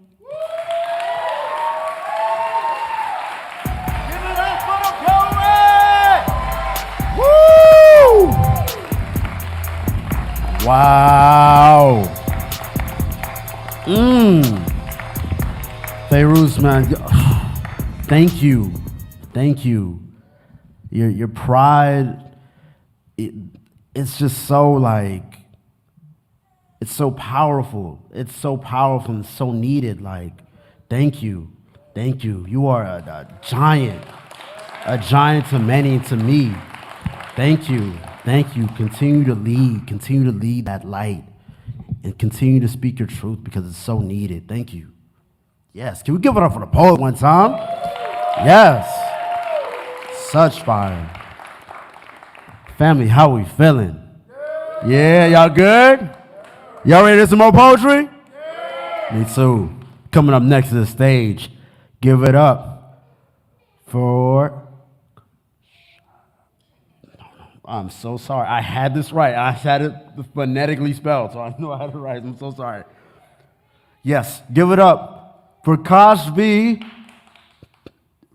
Romani. Kashfi Romani, give it up for Kashfi Romani. What's up? I'm so sorry. Give it up for the poet. What's up, y'all? Yes, thank you.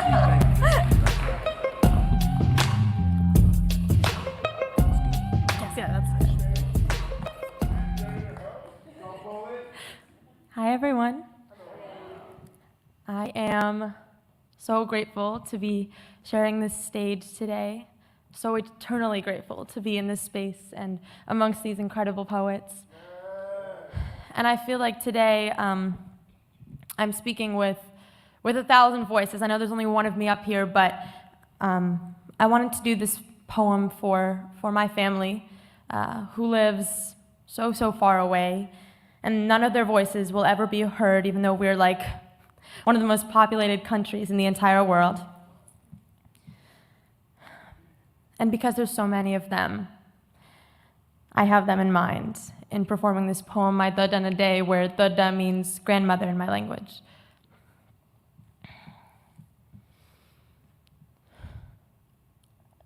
When the clouds part, my grandmother is on the move. Her locks flap in the wind. She hides the flaps on her skin. She always finds a way to burrow inside herself, to position her limbs in the shadows of the sun. She runs faster each time reality catches up. When India rises from its trout-lipped slumber, her basket is already filled with buds. Jasmine sugarcoats her strained smile. She'll have to fix that by noon, and prepares to string itself to garlands. The dough works its milky color to a lather, scrubbing until a bumpy rash of rose envelops her brown. Not cream. She'll try again tomorrow. At 11, she bustles down flights of stairs, kneading dough until the salt that drips from her face is enough seasoning, until the blood that washes over her hands hides the henna, tinges the dough sindoor color. So she sweeps a mark across her forehead and prays. Clasps her hands together, asks for a new face. When the clock finally chimes 12, she dons 4 tiffins of lunch and wears a crimson sari to wash out the weakness. Her feet are quick. Her husband's are quicker. When he's through, her wavering teeth, more ocean than stronghold, attack their own hands over and over and recrudescent waves over and 3 p.m. And she practices teetering spoons on her palms to prepare for the weight of the world on her shoulders. Her daughter-in-law is growing grayer and frailer by the day. Men like a little meat on the bones, more cooking for Dada. Her niece, who once painted the solar system on her eyelids, let her planets get lost on Earth. The ones who aren't pretty have to be smart. Dada can't marry them off right away. And her daughter, who runs at the same time as she does, every morning to connect with the life she once knew, shuffles down gated neighborhoods and neon green Adidas, while Dada turns around to watch for hungry eyes in sandals that peel at the heels. The nightjar sings in tune with her landline.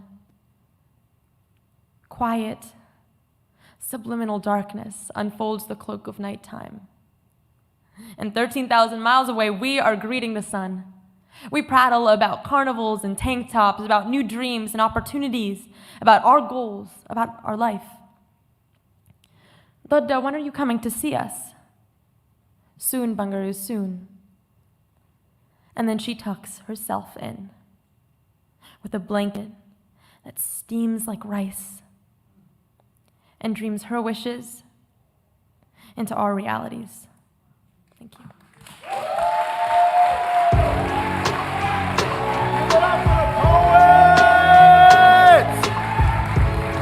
Woo! Kashvi, wow. Oh my gosh. Wow, yo, give it up for this amazing poet one time. You know, although I know you stated that, you know, that voice may be thousands of miles away, but whenever you speak, you're speaking for her, she's speaking through you. Like, keep being that light. Keep being that light, yo. The way you just described your country, it reminds me so much of mine, and it's beautiful. It's so beautiful. So thank you for that reminder. Give it up for this poet one time, y'all. Yes, yes.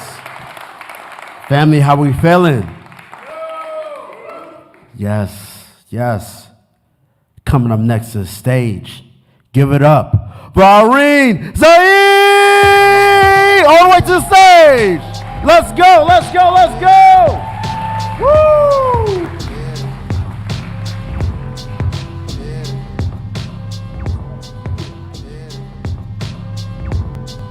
Yeah, that would be amazing. Thank you. Yeah.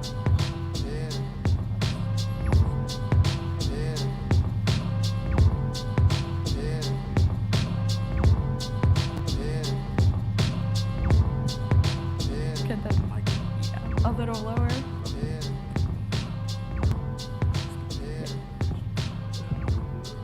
Sorry guys, just another short person facing a harsh reality.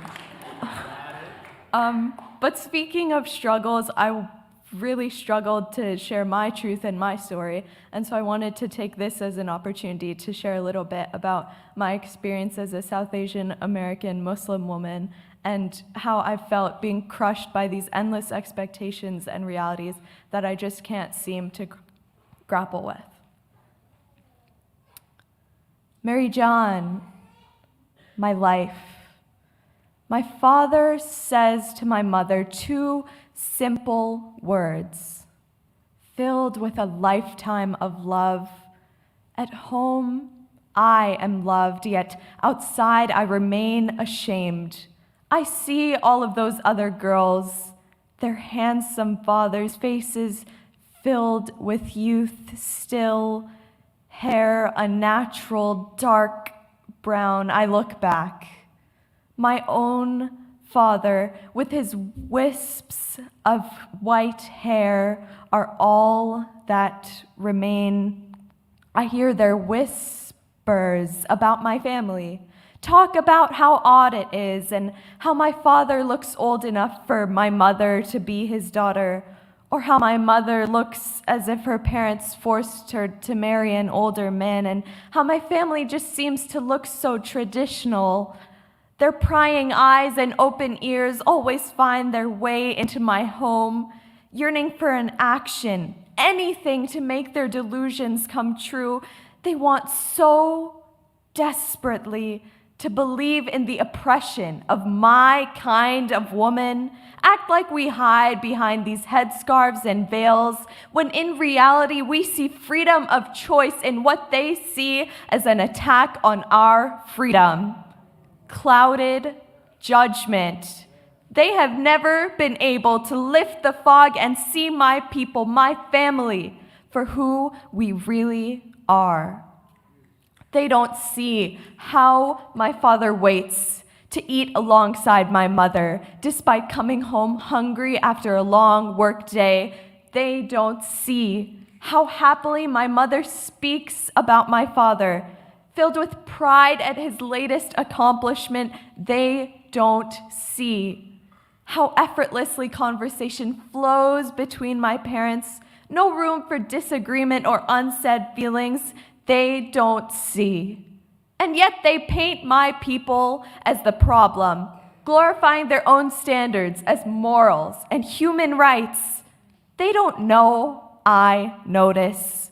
Their fathers grabbing on extra tight to their new babysitter's waist, or how their mothers feel the need to be at their husband's beck and call. How they say that boys will be boys and then leave their women with constant reminders of, I used to want to be like them. Wanted their part-time jobs, stylish manicures, and nice boyfriends. I wanted to be called babe or my girl. Wanted to wear their ownership in a diamond ring around my finger while theirs lay forgotten on the floor next to their secretary's bed, and then they acted as if they knew what true love was. Mall trips, yacht parties, and flights to Paris, buying gifts and buying silence. You look so beautiful, baby. Common flatteries covering up deep, irreparable wounds.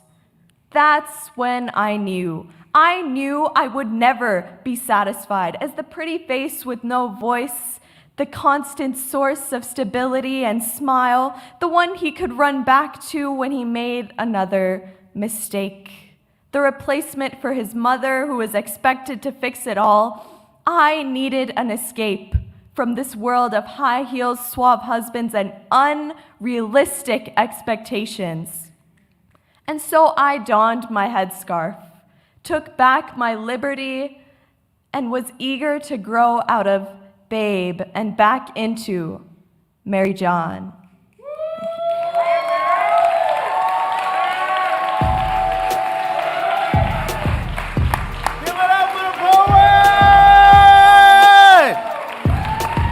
Yes. Give it up for the poet one time, y'all. Family, how we feeling? Yes. Family, we feeling good? Yeah, so we're gonna let DJ Leak spin a couple, like 5 minutes. Let's get a little stretching, a little bathroom break. One song, yes, excuse me. Yes. That's right. So if you have to go, please do. We're gonna let DJ Leak spin a record one time. Give it up, DJ Leak, one time, y'all. It's DJ Leak. Yeah.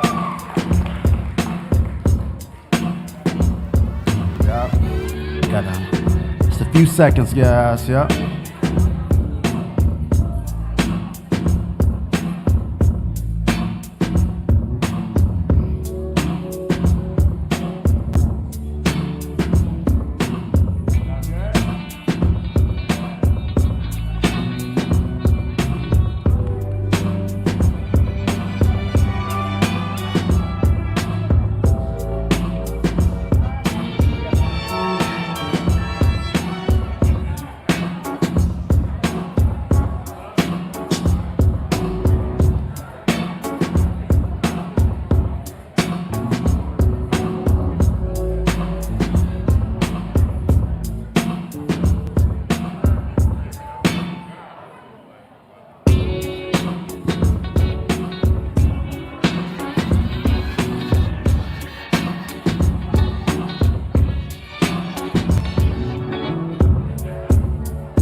Hey family, we've got 1 more minute so we can make our way back to our seats. We've got 1 more minute, so let's make our way back to our seats.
Family, how we feeling?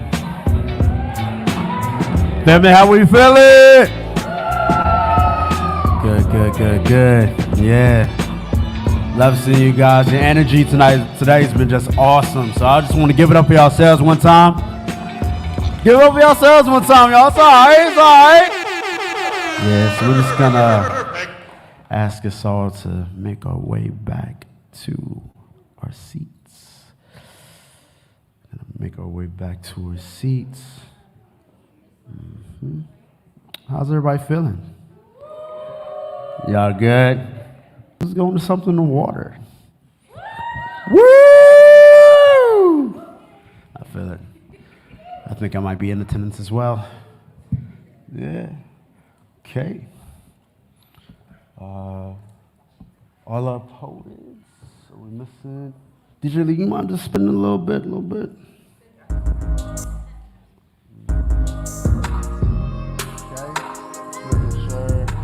Okay, while our poets are getting back to their seats. Gotcha.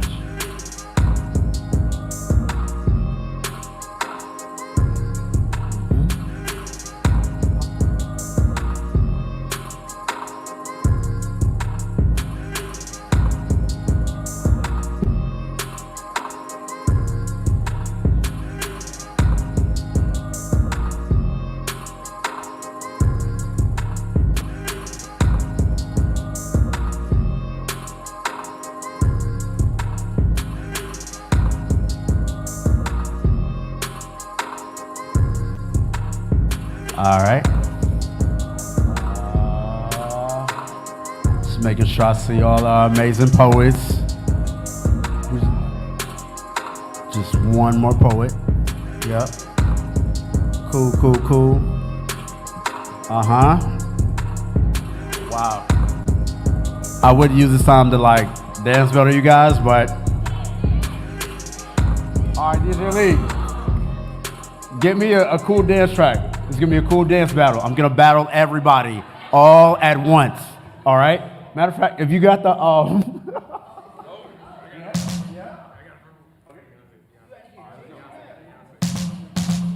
feel like falling in love.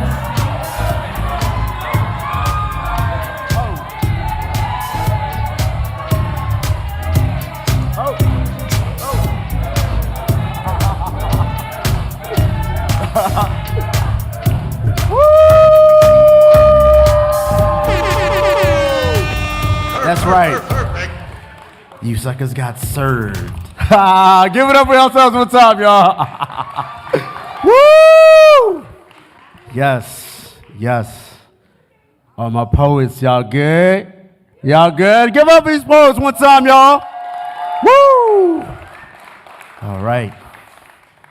So without further ado, I'm going to introduce once again Mama D!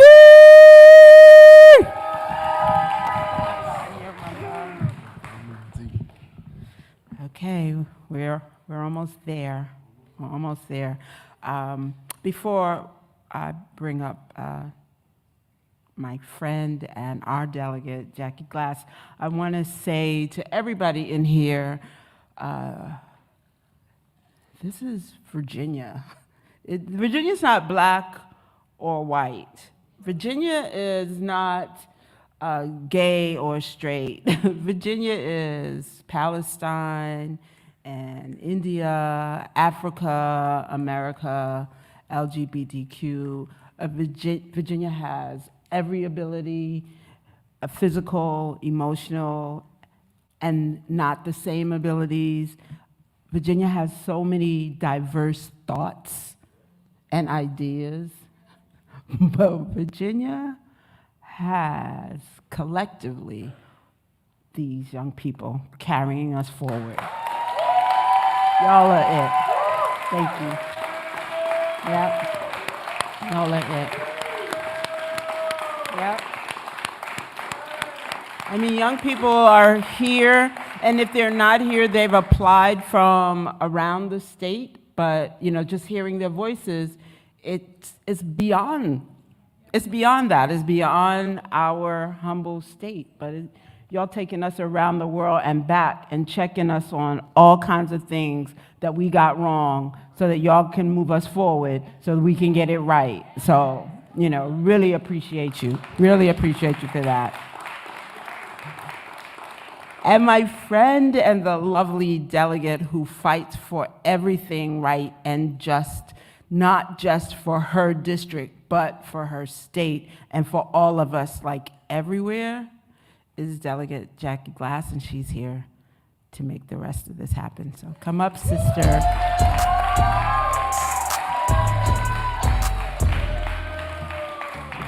What Mecca, you supposed to come over here and do all the things. I'm just messing. See, I saw him trying to, see, because my friend loved me here, trying to give me a hand up on stage. I say, well, we stay laced up. We be on the go. I hop up some stairs and jump off a building at the same time with a parachute. Gratitude. I'm saying that to you all, but I'm also saying that to you all. As I listened to the poetry today, something that's sort of a thread in much of what was said was an honoring of women. And I just want to hold that in the hands. And it is no disrespect to the fact that it takes two to make one. But I want to thank the women, the mothering women, for holding these people in their hearts to give them stories to tell. Okay. I just wanted to do that. Also, there was another delegate in the building. I don't know if he left already. Is he here? Delegate Otto. Okay. I just wanted to honor the fact that he came. Oftentimes in the general, this is a part-time job with full-time problems. So when we show up in spaces, I really want to appreciate the choice that we have in getting pulled every which way, right, to go and do all the things, but it's things like this that says a lot about people's character when they show up for the children. And I'm calling you children, but young adults. So I wanted to thank Delegate Otto Wexman for coming and being there for his constituent and taking that drive. And I'd like y'all, even though he's not, can we give him a round of applause? Y'all gave me one too. Yeah, so there's this thing about showing up. I didn't lock it down, that's probably why I needed you. I never like to write what I'm supposed to say until I'm in the space. So if you saw me sitting over here feverishly writing, I was really just trying to take in what was happening and how I was gonna communicate it. But there was something I wrote before I walked in, and it was about showing up and being a creative educator. And then the first person came up here and talked about their educator, and it's like, God. When I was a kid, I had a English teacher named Miss Berry, who would always make us phonetically say things. She has this saying about when we got socially awkward and upset, and we would go through things in middle school, she'd say, when times get tough and things get hard and I get a little older, I'll always remember Mrs. Berry is on my shoulder. And I can't tell you the number of times I've sat with this little short woman on my shoulder. I had Miss Hayes, who was an English teacher that taught us through prepositional phrases. She taught us through song. She had us say about, above, across, after, against, along, among, around, as, at, before, behind, below, beneath, beside. I could go on. That's middle school, and it's still with me. I had Mr. Compier who said, you know what? I'm gonna teach you cell theory, but we don't rap it. Listen up to the story I tell. It's the rapping story of a living cell. It's a real tough story, but kind of cool. Listen up to the story I tell. It's the rapping story of a living cell. It's kind of tough and really eerie. It's a real cool topic called cell theory. That's Mr. Compier, right? But what I deal with every day is Mr. Cronkite, who was my advisory teacher. Now, advisory is this class where we're supposed to get life skills. We're supposed to learn how to interface with people. Yeah, they did that when I was in school over 20 years ago. But Mr. Compier taught us the ABCs of happiness. A, aspire to reach your potential. B, believe in yourself. C, create a good life. D, dream in what you might become. A, B, C, D, E. E, exercise frequently. F, forgive honest mistakes. G, glorify the creative spirit. And I'll stop there because that's one that I think I say to myself all the time. Glorify the creative spirit, because the creative spirit will do some weird things. Living in a house with creators, it'll do some weird things. It also helped me know that spirits can be broken. And oftentimes when a spirit is creative, it is surviving childhood, not necessarily thriving. See, the most creative among us, we grow up into adults that have to find that creative child. And so I want to say thank you to teachers like you right in front of me, and to organizational systems like TWP that make space for the creative spirit. We have to stop killing creativity in our classroom and in our homes.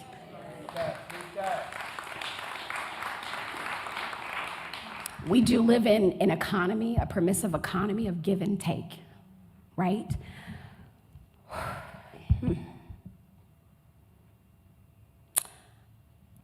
We must give.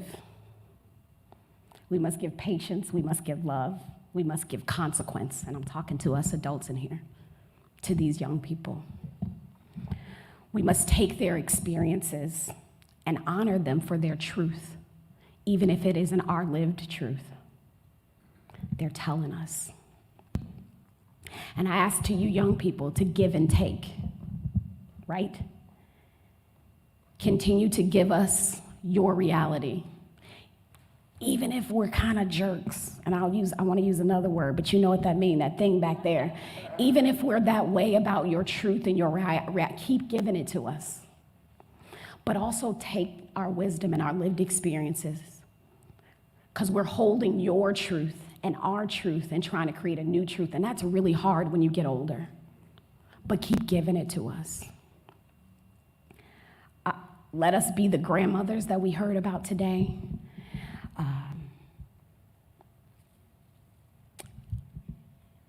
Inshallah, we will make a difference. But in order to make difference, we have to know the steps. We have to have some clarity. And so today, I want to make sure that as a political person, right, a person that I don't always like politics, but I love policy, and I love a good plan. I want to give us a little plan to move forward. After we award these folks, give you guys the steps it takes so we can continue making investments in people like this. Can we do that?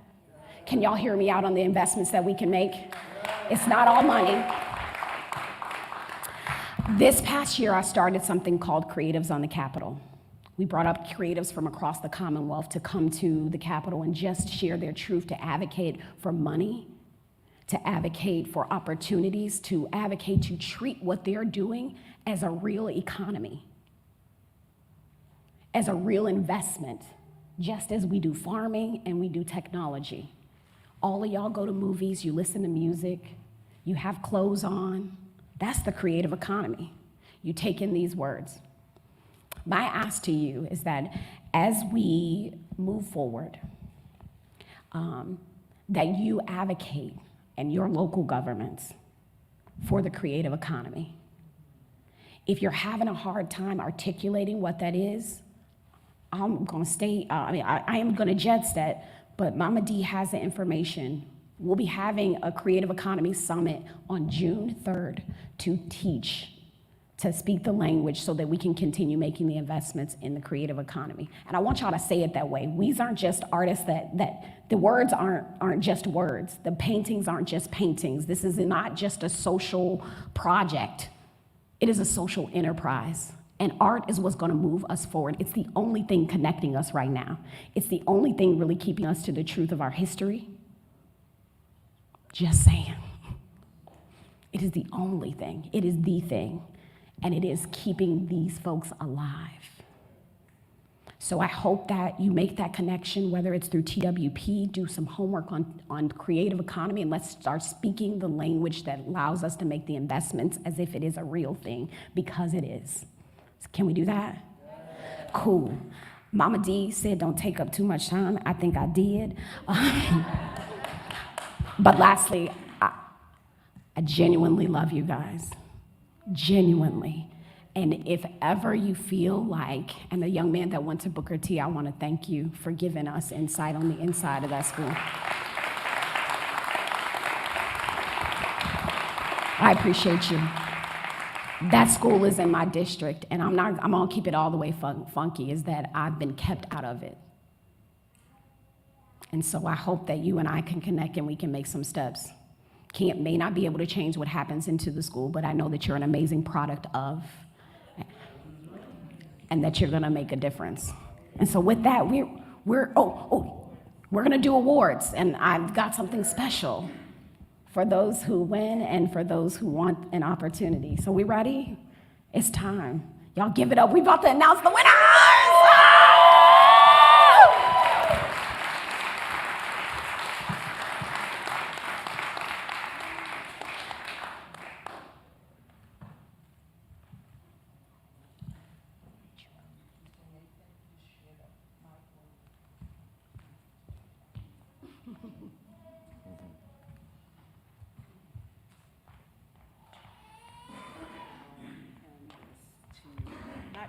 I want him to go first, but hold that before you.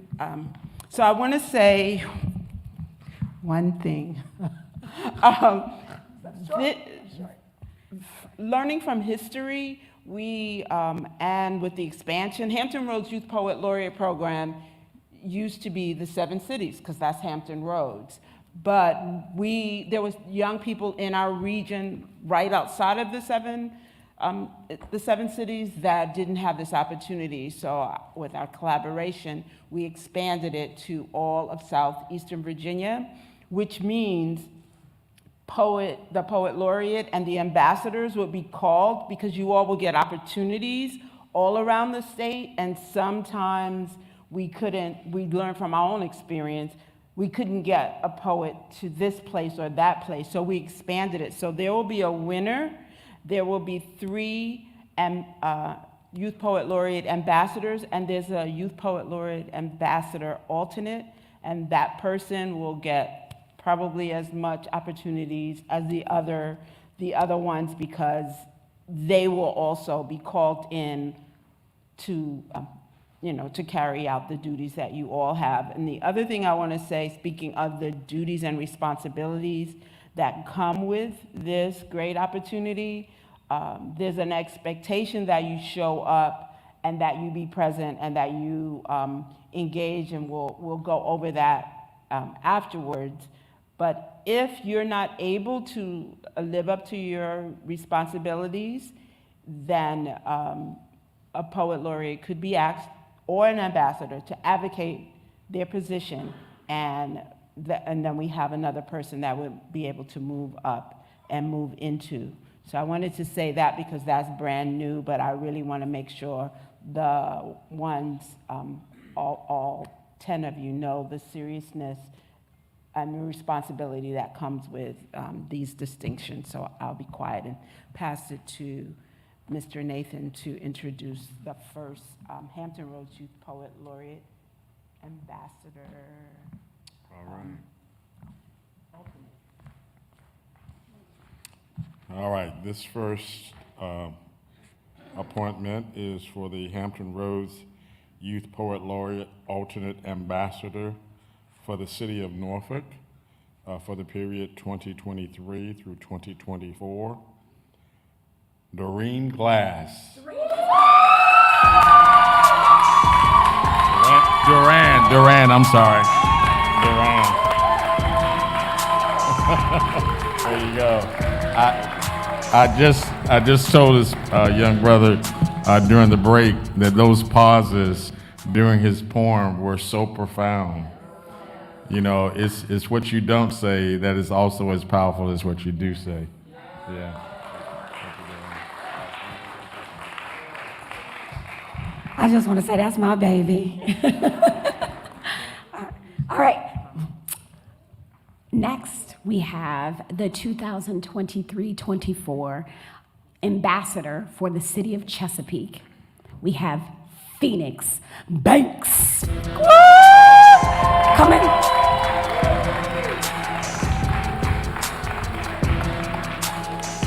Stay right here. Now, Phoenix couldn't make it, but this is how mamas be showing up. Her mother's here to accept it on her behalf. Give it up for Mama and Phoenix, the creator. Thank you. No, come on, Mama, you gotta stay up here. Oh, I gotta do the whole thing. All right, next, the Hampton Roads Youth Poet Laureate Ambassador for the City of Norfolk, Shauna Alston.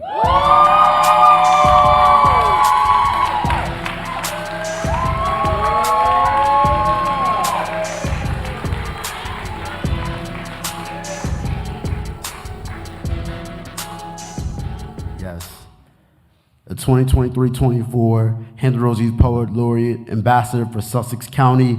Give it up with Lucille Elliott!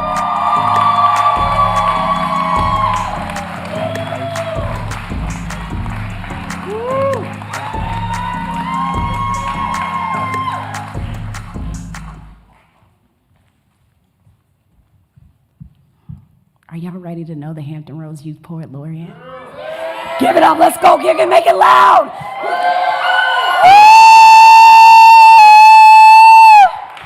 The Hampton Roads Youth Poet Laureate for 2023-24 is Miss Irene Saeed.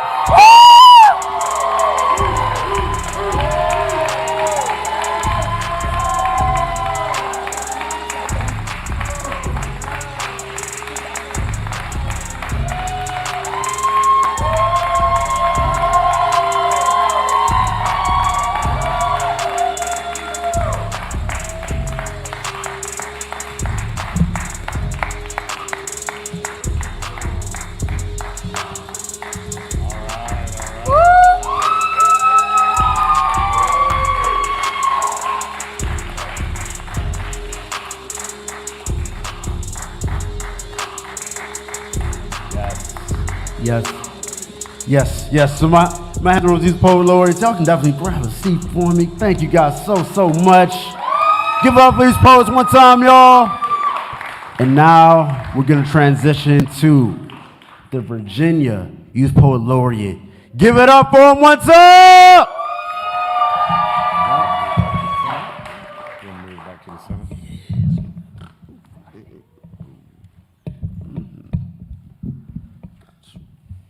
All right.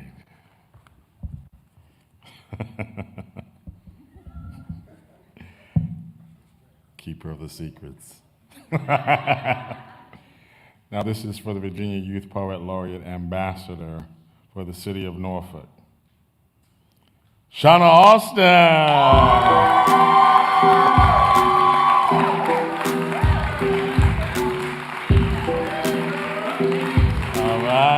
Racking them up.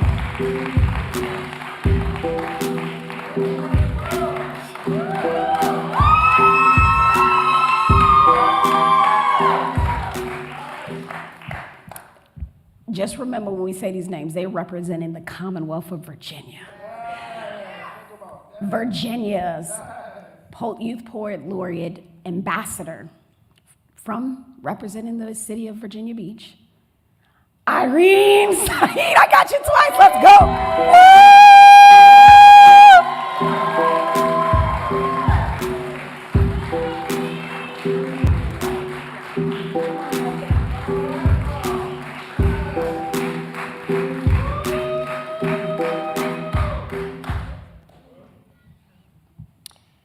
The Virginia Youth Poet Laureate Ambassador for the city of Richmond, Virginia. Amina Adeoya.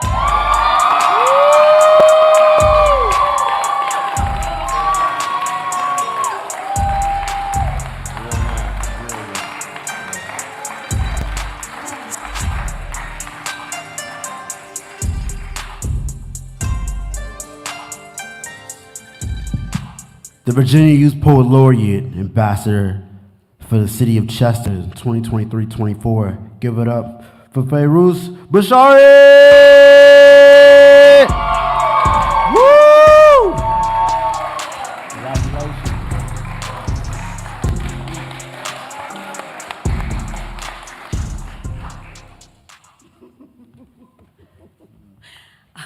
I'm laughing because I see somebody shifting over there in the military. We call it, they're shifting rudders, getting ready to move because the excitement just set in because we are announcing the Virginia Youth Poet Laureate. The Virginia Youth Poet Laureate, who I believe, by the way, will be representing us on the national level. Wow. Will be representing us on the national level. Woo! I got you. I'm just giving her a little bit of breath. Kashfi Ramani.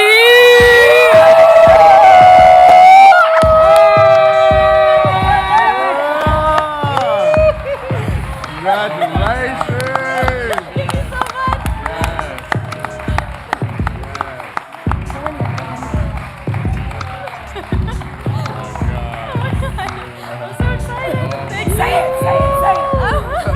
I'm so excited. Thank you so much for this. I can't wait to share this with my family. You give up all this amazing applause.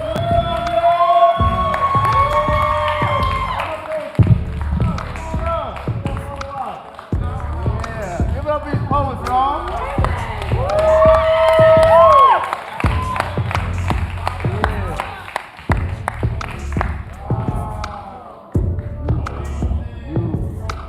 So powerful, so powerful. Wow, yes, yes. Woo!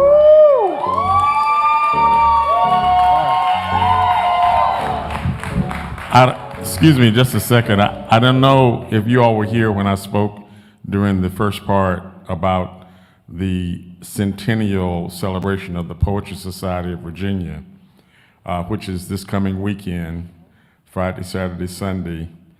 Sunday, there's a standing invitation to any poet in this group to come to Richmond to recite, and especially to the Youth Poet Laureate and the ambassadors. If you have any problem with transportation, getting there, gas money, I'm just saying right now, see me. I want to make sure that you get there, all right? So give them a round of applause, please. Thank you. Give it up for these amazing poets one time, y'all. Yes, yes, yes, yes. Give it up on one time. Woo! Yes. These amazing poets, yes. So our amazing youth. We're going to actually have a closing song by our amazing team poet. Excuse me.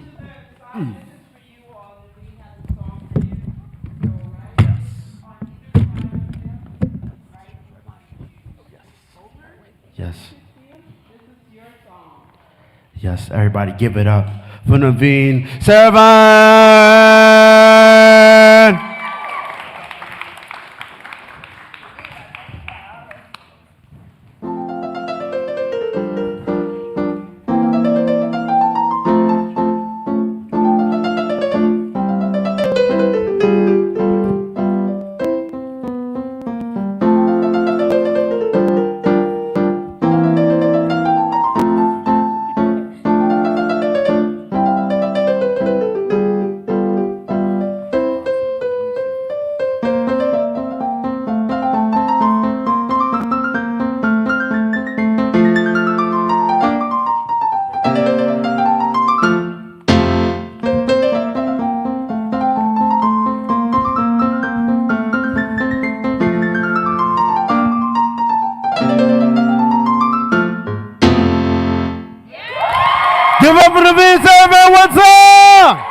Woo! Take that bow, yeah! Yeah. Yes, yes, yes. Man, I want to give it up for everybody one time. Miss Michelle! Come on down to give her these acknowledgments one time. Give it up for Miss Michelle, y'all. DJ Lee, spin me something one time. Get a little intro music for Miss Michelle. Come on down. Yeah. Yes, yes, yes, yes. All right, so I'm going to have the pleasure of doing some quick acknowledgments. Firstly, I want to thank each and every young person who applied to be Hampton Roads Youth Poet Laureate or Virginia Youth Poet Laureate. Let's give it up for them one more time. So I have a long list, and it's been an amazing poetry and performance season, so I don't want to miss anyone.